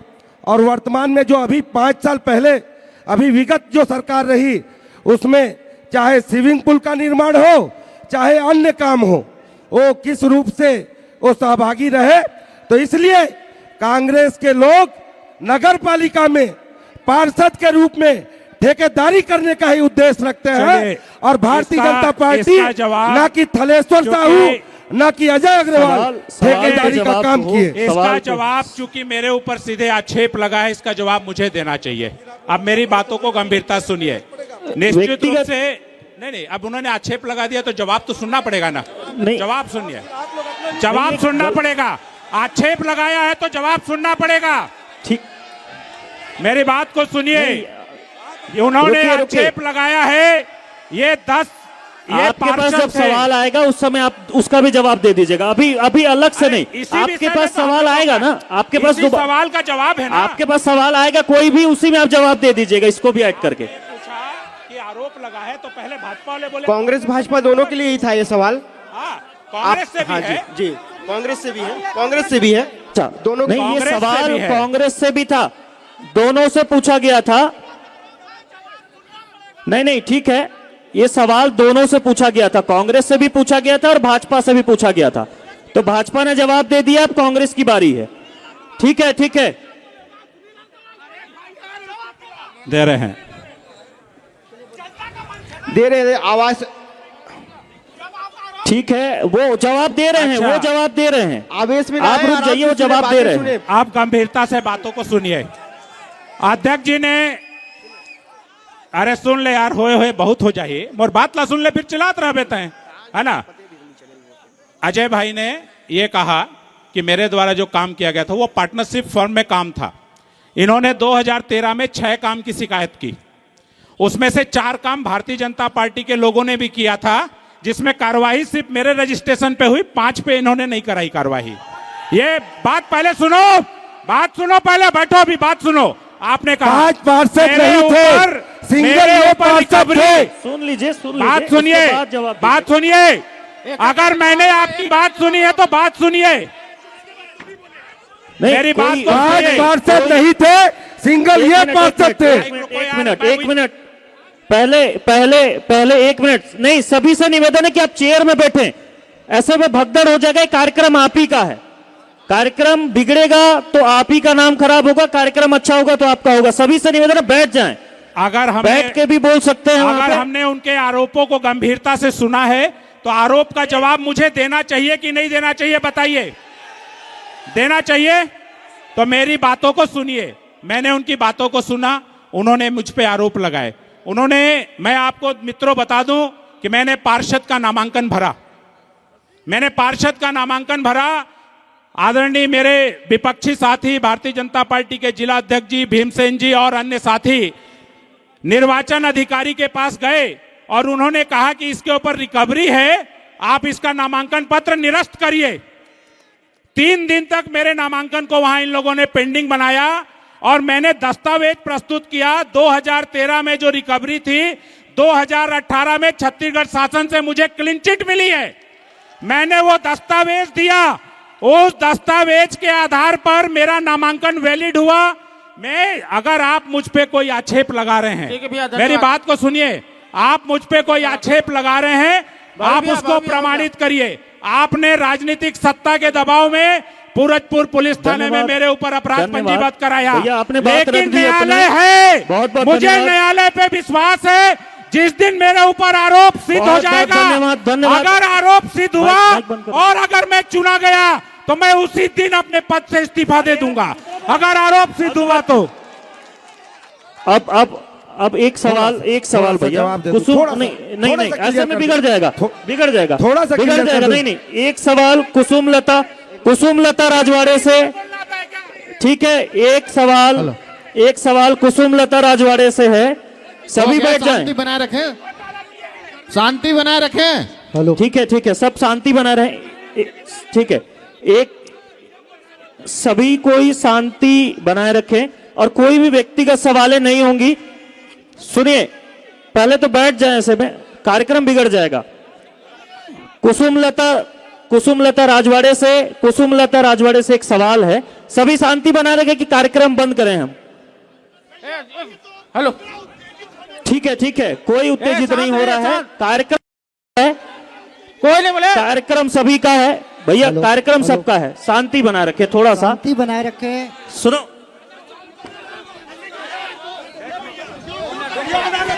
हेलो कर, आपसी में विवाद ना करें। आप सभी शांति बनाए रखें, कार्यक्रम सभी आपका है और कार्यक्रम की गरिमा को बनाए रखें, कार्यक्रम की गरिमा को बनाए रखें। हेलो, आप शहर के लोग आपके हैं, चुनाव एक दो दिन का है, आपस में आप सभी लोगों को हर दिन रहना है। व्यवस्था बनाए, व्यवस्था बनाने में भाई लोग अपने जगह बैठ जाएं। एक बार सभी से निवेदन है, कृपया बैठ जाएं। सभी शांति बना के रखें। मैं आप सभी से निवेदन करता हूं, नैतिक भाई, हम जवाब दिए, आप मेरी बात को सुनिए। किसी पे कोई आरोप लग रहा है तो उसका जवाब सुनिए, और ये जनता की अदालत है, जनता फैसला करेगी। मेरा निवेदन है कि आप लोग बैठें, निवेदन है कि सभी बैठ जाएं, सभी कोई से निवेदन है बैठे। हमारे पत्रकार साथियों ने बहुत अच्छी व्यवस्था की है। अगर कोई आरोप है, उस आरोप का जवाब होना चाहिए, उस आरोप का अगर जवाब लेना चाहिए, लेकिन एक बात को गंभीरता से मंच ध्यान दे। भैया ये क्या हो रहा है? नहीं, क्या हो रहा है? सभी बंद कर क्या दो, हो रहा है? सभी का माइक बंद कर दो, सभी का माइक बंद, सभी माइक बंद कर दिया जाए। कार्यक्रम आपका है, अगर कार्यक्रम में किसी प्रकार का भगदड़ होगा तो ये चीजें सही नहीं है, हमारे लिए सही नहीं है, सूरजपुर के लिए सही नहीं है। एक ना तो यहाँ पे जो यहाँ की जागरूक जनता है उसके तरफ से मेरा एक सवाल सम्माननीय भीमसेन जी से है और असमनी सिंह जी से। भीमसेन जी ने जो सूरजपुर को बढ़ता हुआ देखा है, असमनी सिंह जी भी उसमें साथ रहे हैं।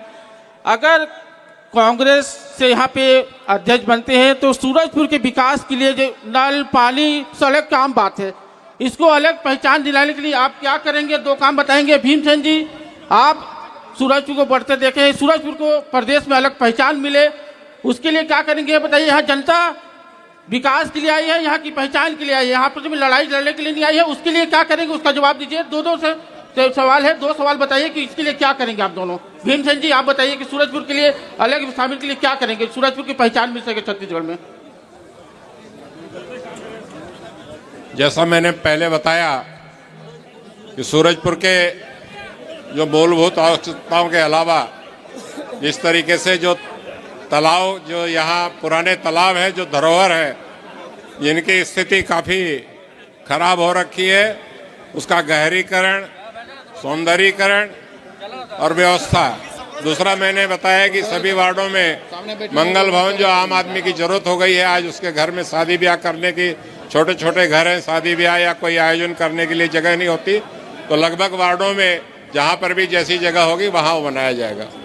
एक व्यवसायिक केंद्र बनाने का, जहाँ नगर के अब नगर बढ़ रहा है और नगर के अंदर गाड़ियों का प्रवेश वर्जित हो गया, इसलिए होलसेल मार्केट वगैरह इस तरीके की कोई योजना बाहर। दूसरा, हमारे यहाँ बहुत से पार्क हैं जो अभी अव्यवस्थित हो गए हैं, पुराने उस पे हो गए हैं, उन पार्कों का सौंदर्यीकरण और छोटे छोटे पार्क अगर कहीं वार्डों में बन सकते हैं, उन सब चीज़ों को बढ़िया से बेहतर बनाएं। यही सारी चीज़ें हैं ताकि नगर को सौंदर्यीकरण। दूसरा, हम लोगों की एक योजना है कि प्रत्येक वार्ड में बैठक करके, वहाँ वार्ड वासियों के बीच में जा करके उनके सुझाव लेकर के वहाँ वार्ड में किस किस चीज़ की आवश्यकता है उसकी पूरी योजना बना करके, एक कार्य योजना बना करके, और कार्य योजना बना करके उसके लिए फंड ला करके और उसके वार्डों की व्यवस्था कराएंगे।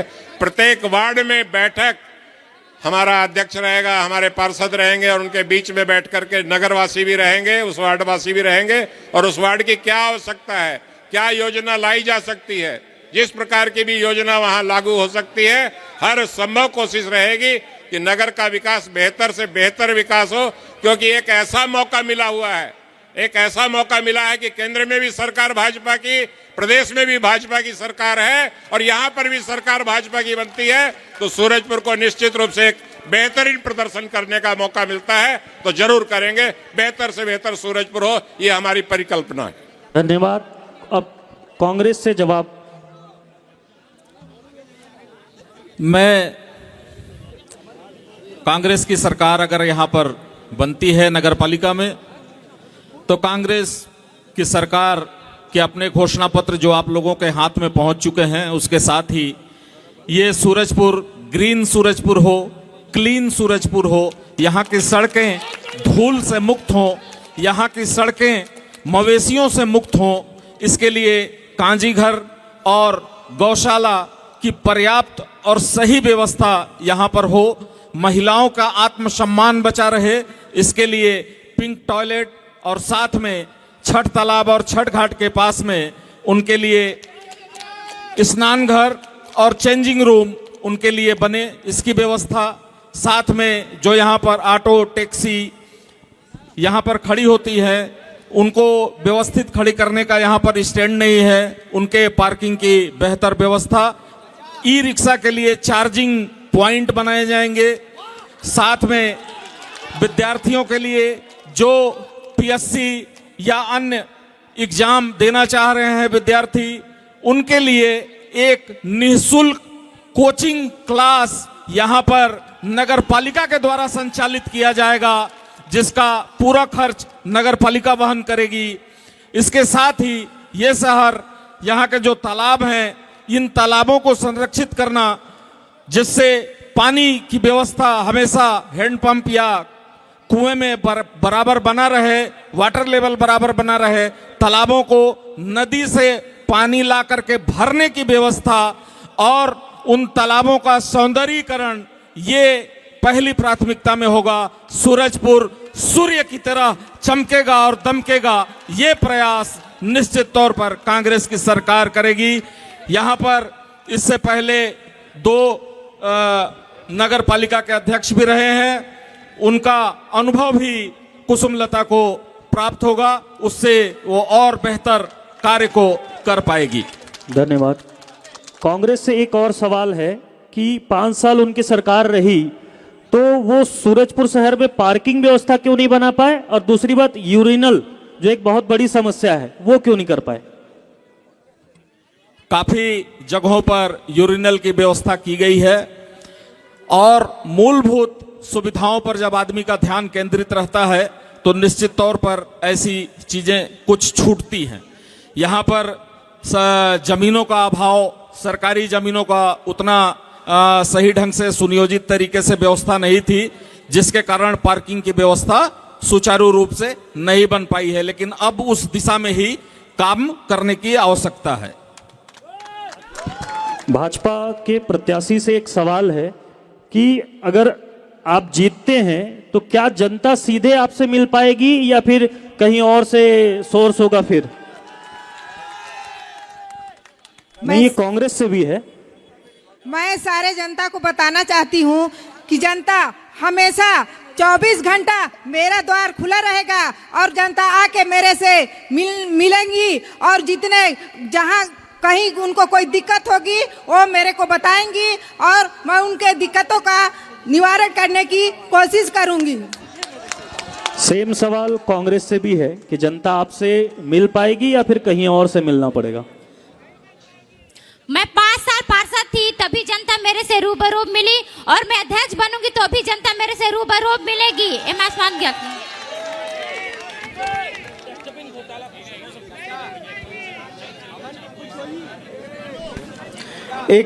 एक सवाल है भाजपा के लिए कि जब यहाँ पर भाजपा की सरकार रही और पार्षद वहाँ पर भाजपा के ही रहे, तो उस दौरान जो दुल्ही तालाब है वहाँ पर उसको सौंदर्यीकरण को लेकर व्यापक रूप से भ्रष्टाचार हुए और तमाम जो योजनाएं थी, तमाम योजनाओं के नाम पर वहाँ से पैसा निकाल लिया गया और अभी भी स्थिति उसकी वैसे ही है। उस पर जी निश्चित रूप से भारतीय जनता पार्टी के जब नगर में सरकार रही और राज्य में भी भारतीय जनता पार्टी की सरकार रही तो नगर में बहुत सारे उल्लेखनीय कार्य हुए और उसमें चाहे छठ घाट का निर्माण हो, चाहे मंगल भवन का निर्माण हो, चाहे नेहरू पार्क का निर्माण हो, चाहे हाईटेक बस स्टैंड हो, चाहे ये डिवाइडर के ऊपर लाइट लगाने का काम हो, ये सारे बड़े विकास कार्य भारतीय जनता पार्टी की सरकार में हुए और छठ तालाब बरखापारा का भी निर्माण कार्य भारतीय जनता पार्टी की सरकार के टाइम में हुआ और दुल्ही तालाब के निर्माण का काम भी भारतीय जनता पार्टी की सरकार के टाइम में हुआ और जिस प्रकार की भी शिकायतें प्राप्त हुई उस पर जांच का काम किया गया, उस पर कार्रवाई का काम किया गया और हम आपको विश्वास दिलाते हैं आज इस मंच के माध्यम से कि भारतीय जनता पार्टी निश्चित रूप से किसी भी भ्रष्टाचार को स्वीकार नहीं करती है और उसका हम पुरजोर विरोध करेंगे और दोषी जो भी होगा उसको सजा दी जाएगी। ये मैं आपको इस मंच के माध्यम से विश्वास दिलाता हूं। बहुत बढ़िया बोल रहे थे दाऊ। इनकी सरकार थी इसलिए क्लीन चिट मिल गई है कि कोई भी भ्रष्टाचार नहीं हुआ। इनकी सरकार थी साथियों। आरोप एक मिनट मैं हाईजैक मंडल से बात करना चाहता हूँ। मैं हाईजैक मंडल से बात करना चाहता हूँ। एक मिनट बीच में ले लेते हैं भैया, क्या चक्कर है ये? आप मंच बीच बीच में ले लेते हैं। नहीं हमारे से भी पूछे, दोनों से पूछे हैं। आप इतना ये उग्रपन होना अच्छी बात नहीं है। ये कहीं हार के कारण तो नहीं है? नहीं हार के कारण तो नहीं है, वो चीजें नहीं है, कंफ्यूजन है। ठीक है चलिए आगे अपनी बात रखे कम समय में। सरकार आपकी थी, भ्रष्टाचार हुआ, इनको क्लीन चिट मिल गई, कोई बात नहीं है भैया। लेकिन साथियों मैं कांग्रेस पार्टी की ओर से एक बात जरूर बोलना चाहता हूं कि ये राजनीतिक क्षेत्र में चाहे सरकार भारतीय जनता पार्टी के अध्यक्ष बैठे हों, चाहे इधर कांग्रेस के अध्यक्ष बैठे हों, आरोप प्रत्यारोप लगते हैं कि नहीं लगते हैं? आरोप प्रत्यारोप लगते हैं और अगर उन पे आरोप लग रहा है तो उसको स्वीकार करें जैसे हमने स्वीकार किया। क्या दिक्कत है? अगर आपने भ्रष्टाचार नहीं किया है तो इतना उग्र मत होइए, शांत भाव से सुनिए। हम बोल रहे हैं कि अगर कहीं ऐसा लगता है किसी भी दल की सरकार होने के बाद अगर भ्रष्टाचार की शिकायत है उसकी जांच होनी चाहिए। जांच होने के बाद अगर उस पे आरोप सिद्ध होता है तो जनता जनार्दन को उसको तय भी करना चाहिए। यह एक स्वाभाविक प्रक्रिया है दोस्तों।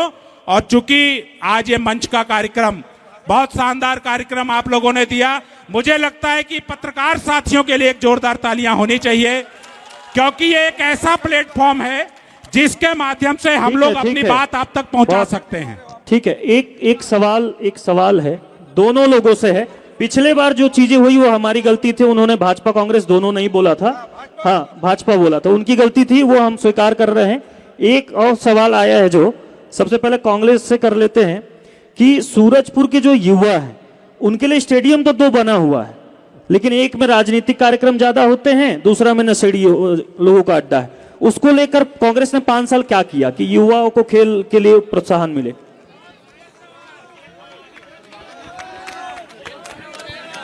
बहुत एक्चुअल में लग रहा था कि सवाल ऐसे ही आना चाहिए। कांग्रेस से बोल रहा हूं, आपने सवाल पूछा है कि युवाओं के लिए क्या होना चाहिए। 3-4 विषय हमारे घोषणा पत्र में है, स्टेडियम देंगे, सिर्फ स्टेडियम पे चर्चा करेंगे। मैं एकदम बता रहा हूं, स्टेडियम का निर्माण हुआ। स्टेडियम के लिए कांग्रेस की पिछले बार की सरकार ने पहुंच मार्ग बनाया, वहां पहुंचने के लिए लाइट की व्यवस्था की। जो ऑडिटोरियम है, माफ कीजिएगा, जो बैडमिंटन हॉल है, उस बैडमिंटन हॉल को व्यवस्थित किया गया। उसमें पहले 2 कोर्ट संचालित होते थे, उसे 4 कोर्ट बनाए गए। ये जो शहर के अंदर जो स्टेडियम है, इस स्टेडियम को भी व्यवस्थित करने का काम हुआ और अब उसमें फ्लड लाइट की भी व्यवस्था, टेंडर हो चुका है। चूंकि युवाओं से संबंधित मामला है, खेल बहुत महत्वपूर्ण है और अगर खेलों के लिए अगर नगरपालिका, आत्मनिर्भर नगरपालिका के पास युवाओं के माध्यम से अगर बेहतर विकल्प आएंगे। और इसके साथ ही के अग्रवाल जी की सरकार ने एक शानदार जिम भी खोला जो महज 300 रुपए महीने में लोगों को जिम और फिटनेस बनाने के लिए काम करता है। और इसके साथ ही स्टेडियम की जो बात है, खेल पे चर्चा हो भैया, स्टेडियम जिम नहीं, स्टेडियम की बात हो रही है। स्टेडियम में आज बहुत से लोग वहां पे विभिन्न प्रकार की प्रैक्टिस करते हैं। ठीक है, धन्यवाद। कई बार वहां चोरियां हो चुकी हैं, कई बार दिखाया जा चुका है। भाजपा से अब यही ले लेते हैं क्योंकि सरकार 5 साल इनकी रही। अब आपकी सरकार अगर आती है तो क्या कुछ युवाओं के लिए होगा, वो स्टेडियम का क्या होगा? मैं आपको जवाब के रूप में ये बताना चाहता हूँ, चाहे वो हाईटेक बस स्टैंड हो, चाहे स्टेडियम हो, चाहे नेहरू पार्क भी हो, रख रखाव के अभाव में खंडहर होने की स्थिति सभी हमारी जो यहाँ की हमारी विशेष चीजें जो बनाई गई थी, हमारा बस स्टैंड स्टेडियम, इतना सुंदर स्टेडियम, आसपास जिले में उस साइज का स्टेडियम नहीं है, लेकिन उसको पूरा खंडहर कर दिया गया। वहां पर एक चौकीदार की व्यवस्था इस 5 साल में ये नहीं कर पाए। वहां पर सारी चीज, वहां पर पवेलियन की व्यवस्था, वहां पर नीचे बड़े हॉल, चेंजिंग रूम, बड़े बड़े बाथरूम, बड़ी बड़ी सीढ़ियां बनाई गई, उसमें बैरिकेडिंग लगाई गई। और मैं धन्यवाद देना चाहता हूं पूर्व कलेक्टर केसी देव सेनापति का और थलेश्वर साहू जी का, जिनके नेतृत्व में उस स्टेडियम का निर्माण पूरा हुआ। उसमें बनारस से घास लाके लगवाई गई थी, उस घास में पानी डालने का इनको एक चौकीदार नहीं मिला। तो इसलिए हम आपको विश्वास दिलाते हैं कि उस स्टेडियम को फिर से हम चमकाएंगे, फ्लड लाइट लगवाएंगे और युवाओं के लिए उस स्टेडियम को एक शहर का आदर्श स्टेडियम के रूप में हम विकसित करेंगे, ये मैं विश्वास दिलाता हूं।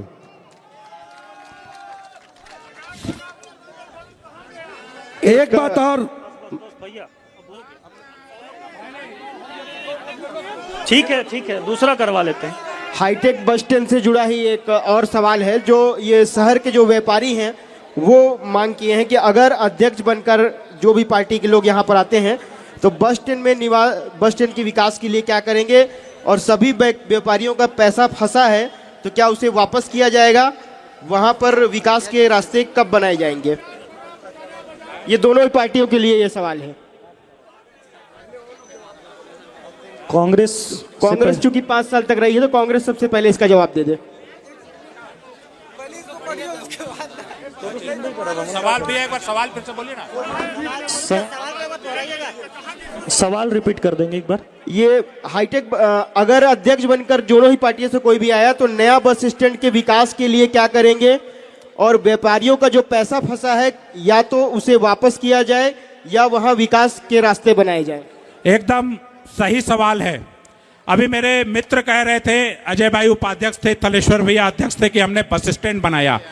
साथियों, मैं बताना चाहता हूं कि इस बस स्टैंड का ड्राइंग, जैसा अभी उद्घोषक महोदय बता रहे हैं कि लोग वैसा मांग रहे हैं, इस बस स्टैंड का ड्राइंग ऐसा था, जो दुकानें बनी, लोगों ने दुकानें तो खरीदी, लेकिन अंदर की वो दुकानें हैं, ऐसा ड्राइंग बनाया गया है वहां पे कि वो बस स्टैंड को डेवलपमेंट करने में और दुकानदार वहां दुकान खोलने में घबरा रहे हैं।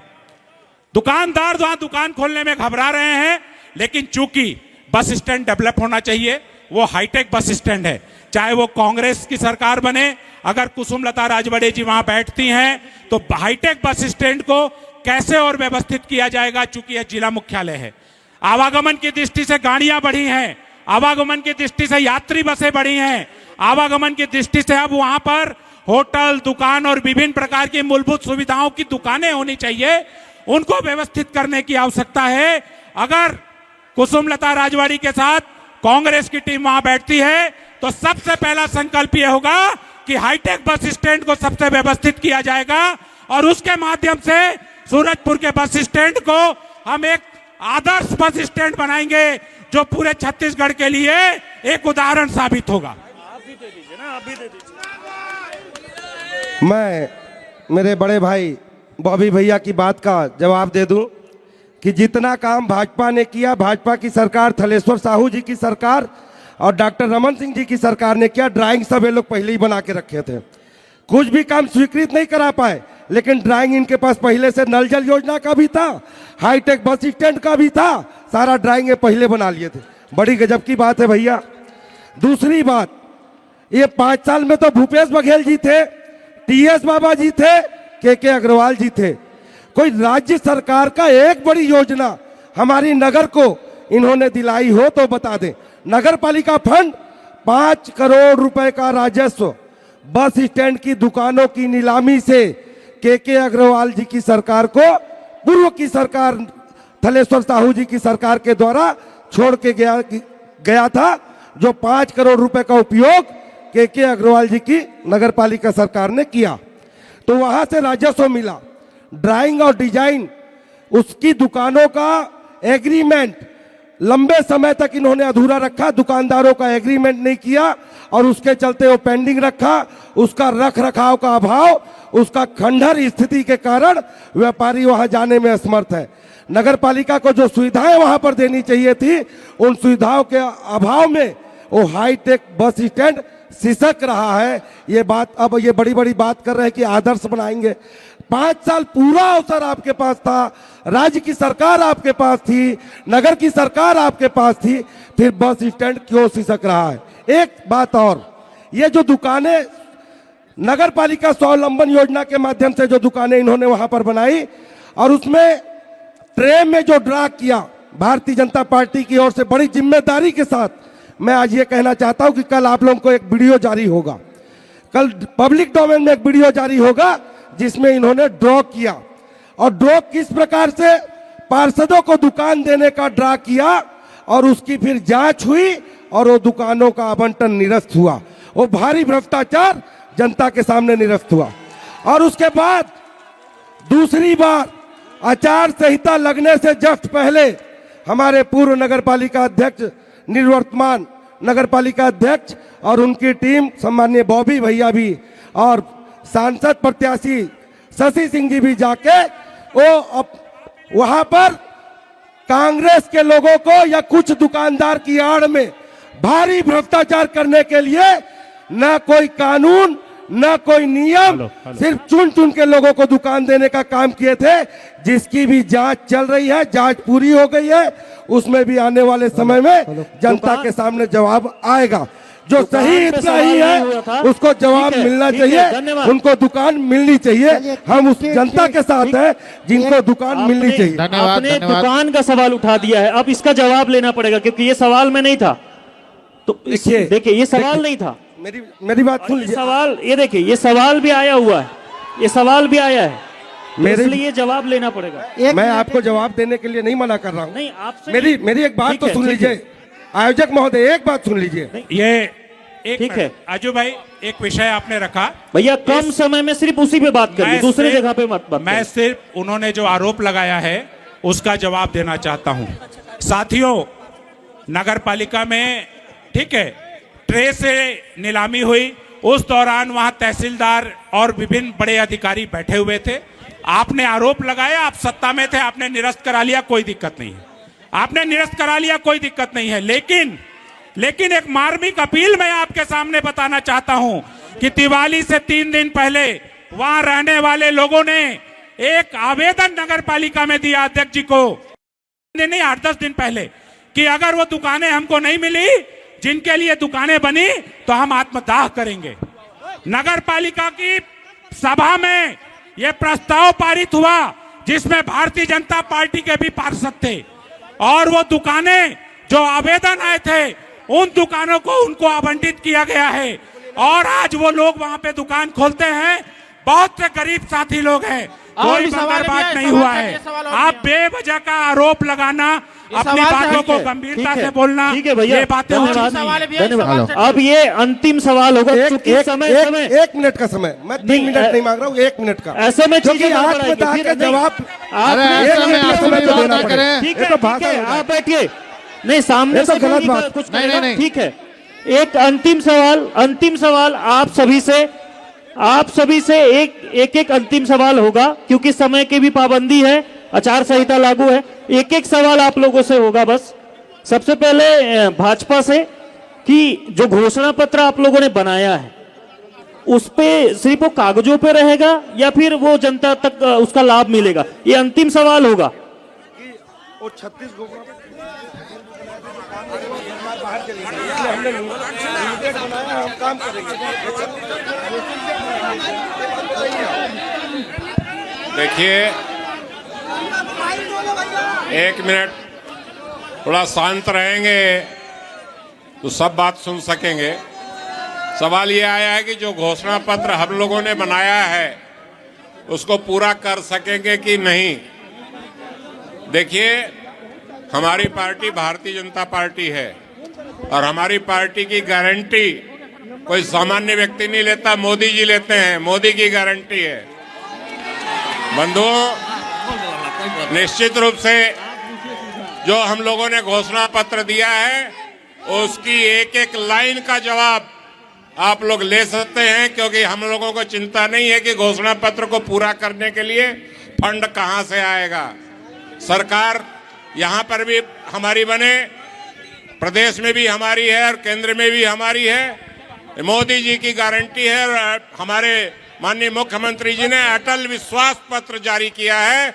निश्चित रूप से उस जो हमारी घोषणा पत्र का एक एक शब्द, एक एक कंडिका पूर्ण होगी और उससे बढ़ के होगी, उससे आगे भी होगी। मैंने आपको एक बात और कही है कि हम सभी वार्डों में बैठक लेकर के वार्ड के विकास क्या हो सकते हैं उसके बारे में विचार करके उसकी योजना बना करके लाएंगे और सूरजपुर में किसी बात की कमी नहीं रहने देंगे, ये मैं आपको वचन देता हूं। धन्यवाद। अब कांग्रेस से सेम सवाल है कि जो घोषणा पत्र आप लोगों का बना है वो कागजों में होगा या फिर जमीन स्तर पर दिखेगा?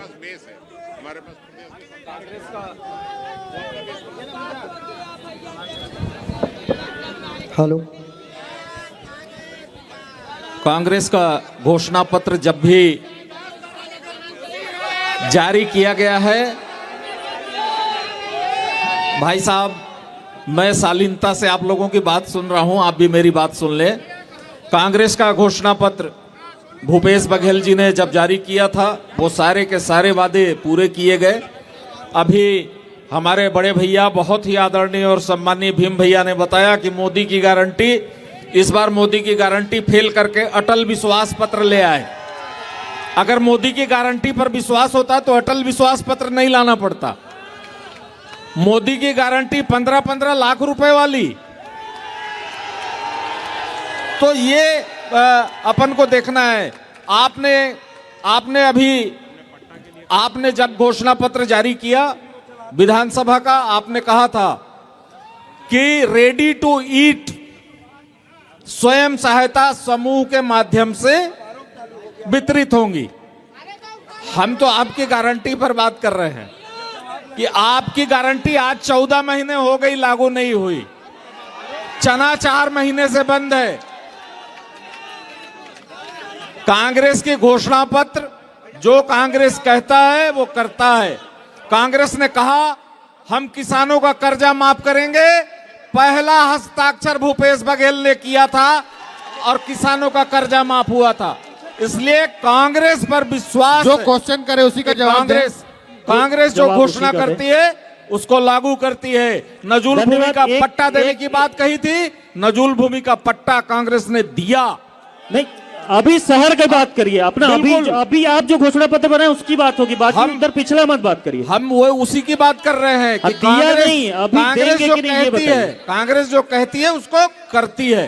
कांग्रेस जो घोषणा पत्र लागू धन्यवाद, इसको अक्षरशः लागू करेगी। धन्यवाद। आप दोनों पार्टियों का बहुत बहुत धन्यवाद। एक सवाल बाहर से बहुत चिल्ला के पूछा जा रहा था बार बार कि बाजार पारा में मंगल भवन कहाँ गया, ये सवाल का जवाब उसके बारे में पार्षद महोदय गैबीनाथ जी आए थे और उन्होंने इस बात को बताया। हर चीज की एक सीमा अवधि है। कोई भी बिल्डिंग जो बनता है वो उसका 15 साल तक छत जो है, छत के ऊपर कोई निर्माण नहीं किया जा सकता। एक निश्चित अवधि है। आप ये रोड बनाए हैं NH, ये रोड कल टूटेगा, इस पर फिर से निर्माण किया जाएगा। भवन की एक सीमा अवधि है, वो सीमा अवधि समाप्त हो चुकी है। अब उसको गिरा करके वहां पर नया मंगल भवन बनाया जाएगा। अब इस कार्यक्रम का समापन करते हुए विधायक बुलंद सिंह मरावी जी यहाँ पे बैठे हुए हैं। चूंकि प्रेमनगर के विधायक हैं तो प्रेमनगर के विधायक हैं, तो यहाँ पर सबके जनप्रतिनिधि हैं, और यहाँ पर अगर शहर सरकार उनकी बनती है तो वो क्या करेंगे युवाओं के लिए, इस शहर के विकास के लिए? क्रिकेट से जुड़े क्रिकेट एसोसिएशन की एक मांग आ रही है, क्रिकेट एसोसिएशन खुलवाने के लिए युवाओं की मांग है, उसके लिए क्या होगा?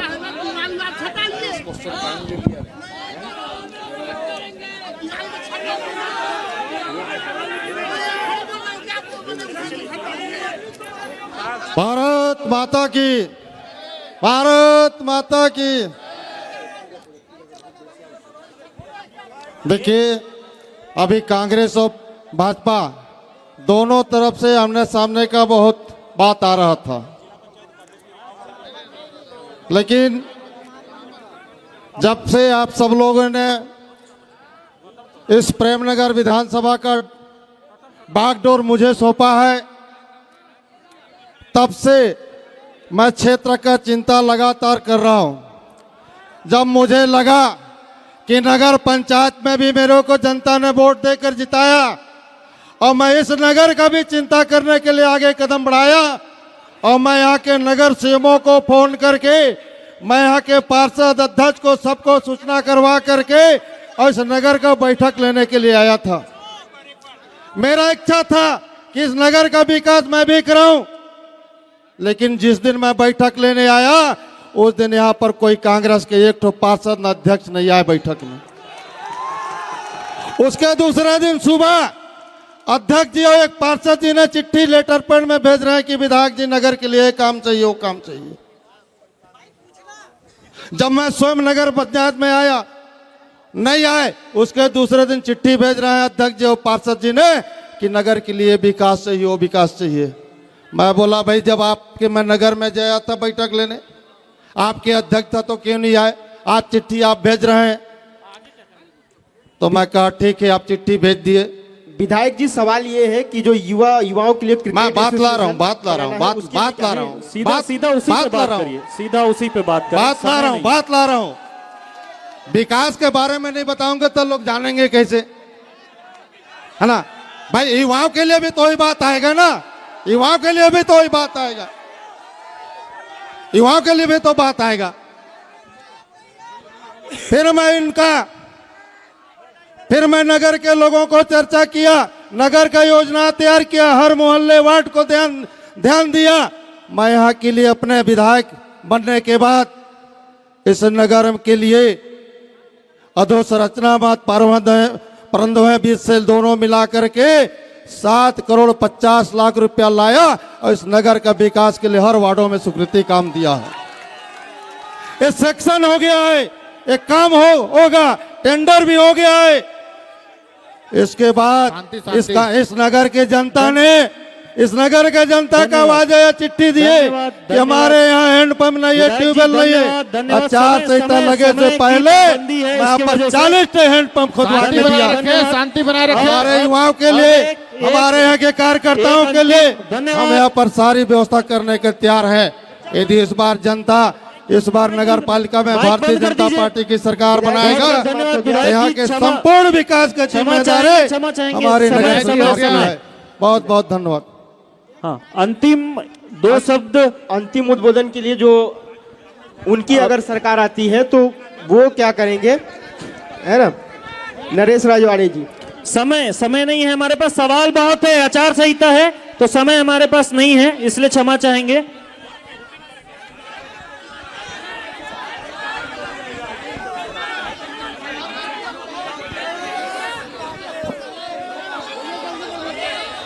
बोलिए, आप बोलिए। भारत माता की जय। धन्यवाद। आज आमना सामना मंच के संचालककर्ता को मैं धन्यवाद देना चाहती हूँ और पूरे सूरजपुर की जनमानस को इस कार्यक्रम में आए। आपका जो सवाल था उस सवाल को सीधे आप प्रत्याशी और पार्टी के, दोनों पार्टी के नेताओं से अपना सवाल किए। आप सभी को मैं सादर प्रणाम करती हूँ। मैं आपको एक बात बताना चाहती हूँ, मैं स्वयं एक महिला हूँ और पार्टी ने मुझे सूरजपुर में नेतृत्व करने का मौका दिया, लेकिन जब सूरजपुर में ओबीसी महिला आरक्षण हुआ, कई दावेदार आए हमारे बीच में, कई हमारे पुरुष नेता के पत्नियों का भी नाम आया, लेकिन हमारे पार्टी ने उस महिला को मौका दिया जो महिला 15 साल से पार्टी के लिए सक्रिय रही और काम की। मैं आज सूरजपुर के जनता से ये जानना चाहती हूँ, क्या बीजेपी ने उस महिला को दिया जो पार्टी के लिए सक्रिय रहा? आज मैं सूरजपुर के जनता से एक निवेदन भी करना चाहती हूँ, एक सक्रिय महिला को काम करने का मौका दीजिए ताकि वो सक्षम होकर अपना काम करे। आज का ये जो कार्यक्रम है बहुत ही बेहतरीन रहा और यही इसी के साथ इस कार्यक्रम को आप सभी का बहुत बहुत आभार। आपने सीधा जनप्रतिनिधि और प्रत्याशियों के जवाब सुने, सवाल आपके थे। चूंकि सवाल हमारे पास बहुत आए हुए थे लेकिन समय का पाबंदी था, इसलिए कई सवाल ऐसे थे जो नहीं हो पाए हैं, उसके लिए हम क्षमा चाहेंगे। लेकिन आपने दोनों प्रत्याशियों की बातों को सुना है, अब निर्णय आपको लेना है और निर्णय आपको लेना है कि आप किसे मतदान करेंगे। और 11 तारीख को जो मतदान है वो सभी करें और इस लोकतंत्र के महापर्व में का हिस्सा बने।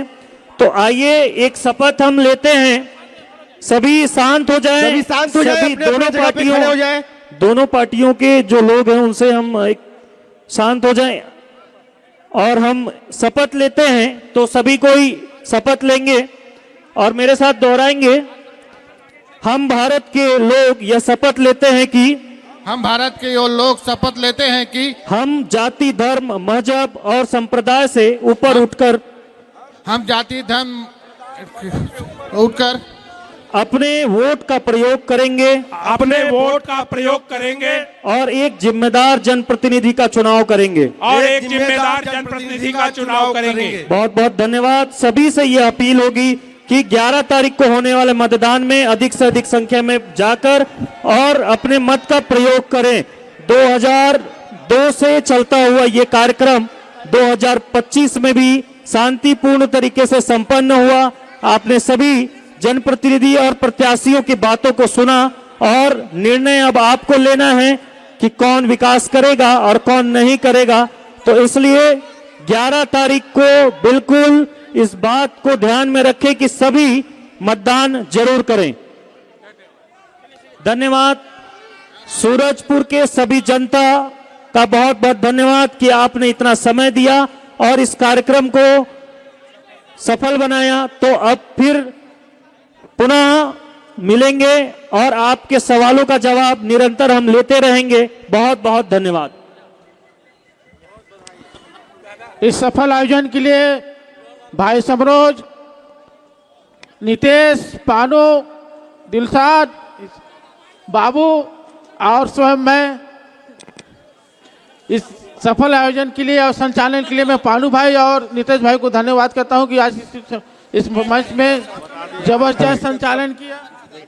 साउंड के लिए जनता साउंड का आज एक बार अब मैं प्रत्याशी किनारे हूं, पूरी पत्रकारों की टीम सामने आ जाए। एक बार आ जाए सभी पत्रकार साथी आ जाए। पहले तो कांग्रेस का पट्टा दूर रख दीजिए, फिर पत्रकारों की टीम। नौसाद भैया और इमाम भैया, ये सभी ने आज के इस कार्यक्रम में बेहद ही काम किया है और सभी को बहुत बहुत धन्यवाद। अच्छा, एक चीज और है नितेश कि इस चुनाव में 4-5 पत्रकार साथी भी चुनाव लड़ रहे हैं। आइए सभी टीम पूरी कृपया उधर मुंह करें, सभी टीम भाई और पूरी पत्रकारों की टीम की सूरजपुर की जनता है आभारी कि इतनी जनता जनार्दन को आप इकट्ठा करके और शांतिपूर्ण ढंग से आयोजन किया जाना कोई आसान काम नहीं है, कोई आसान काम नहीं है। और अंत में इतने दावे प्रतिदावे बीच आप काम करके निकल जा रहे हैं, ये कम बड़ी बात नहीं है।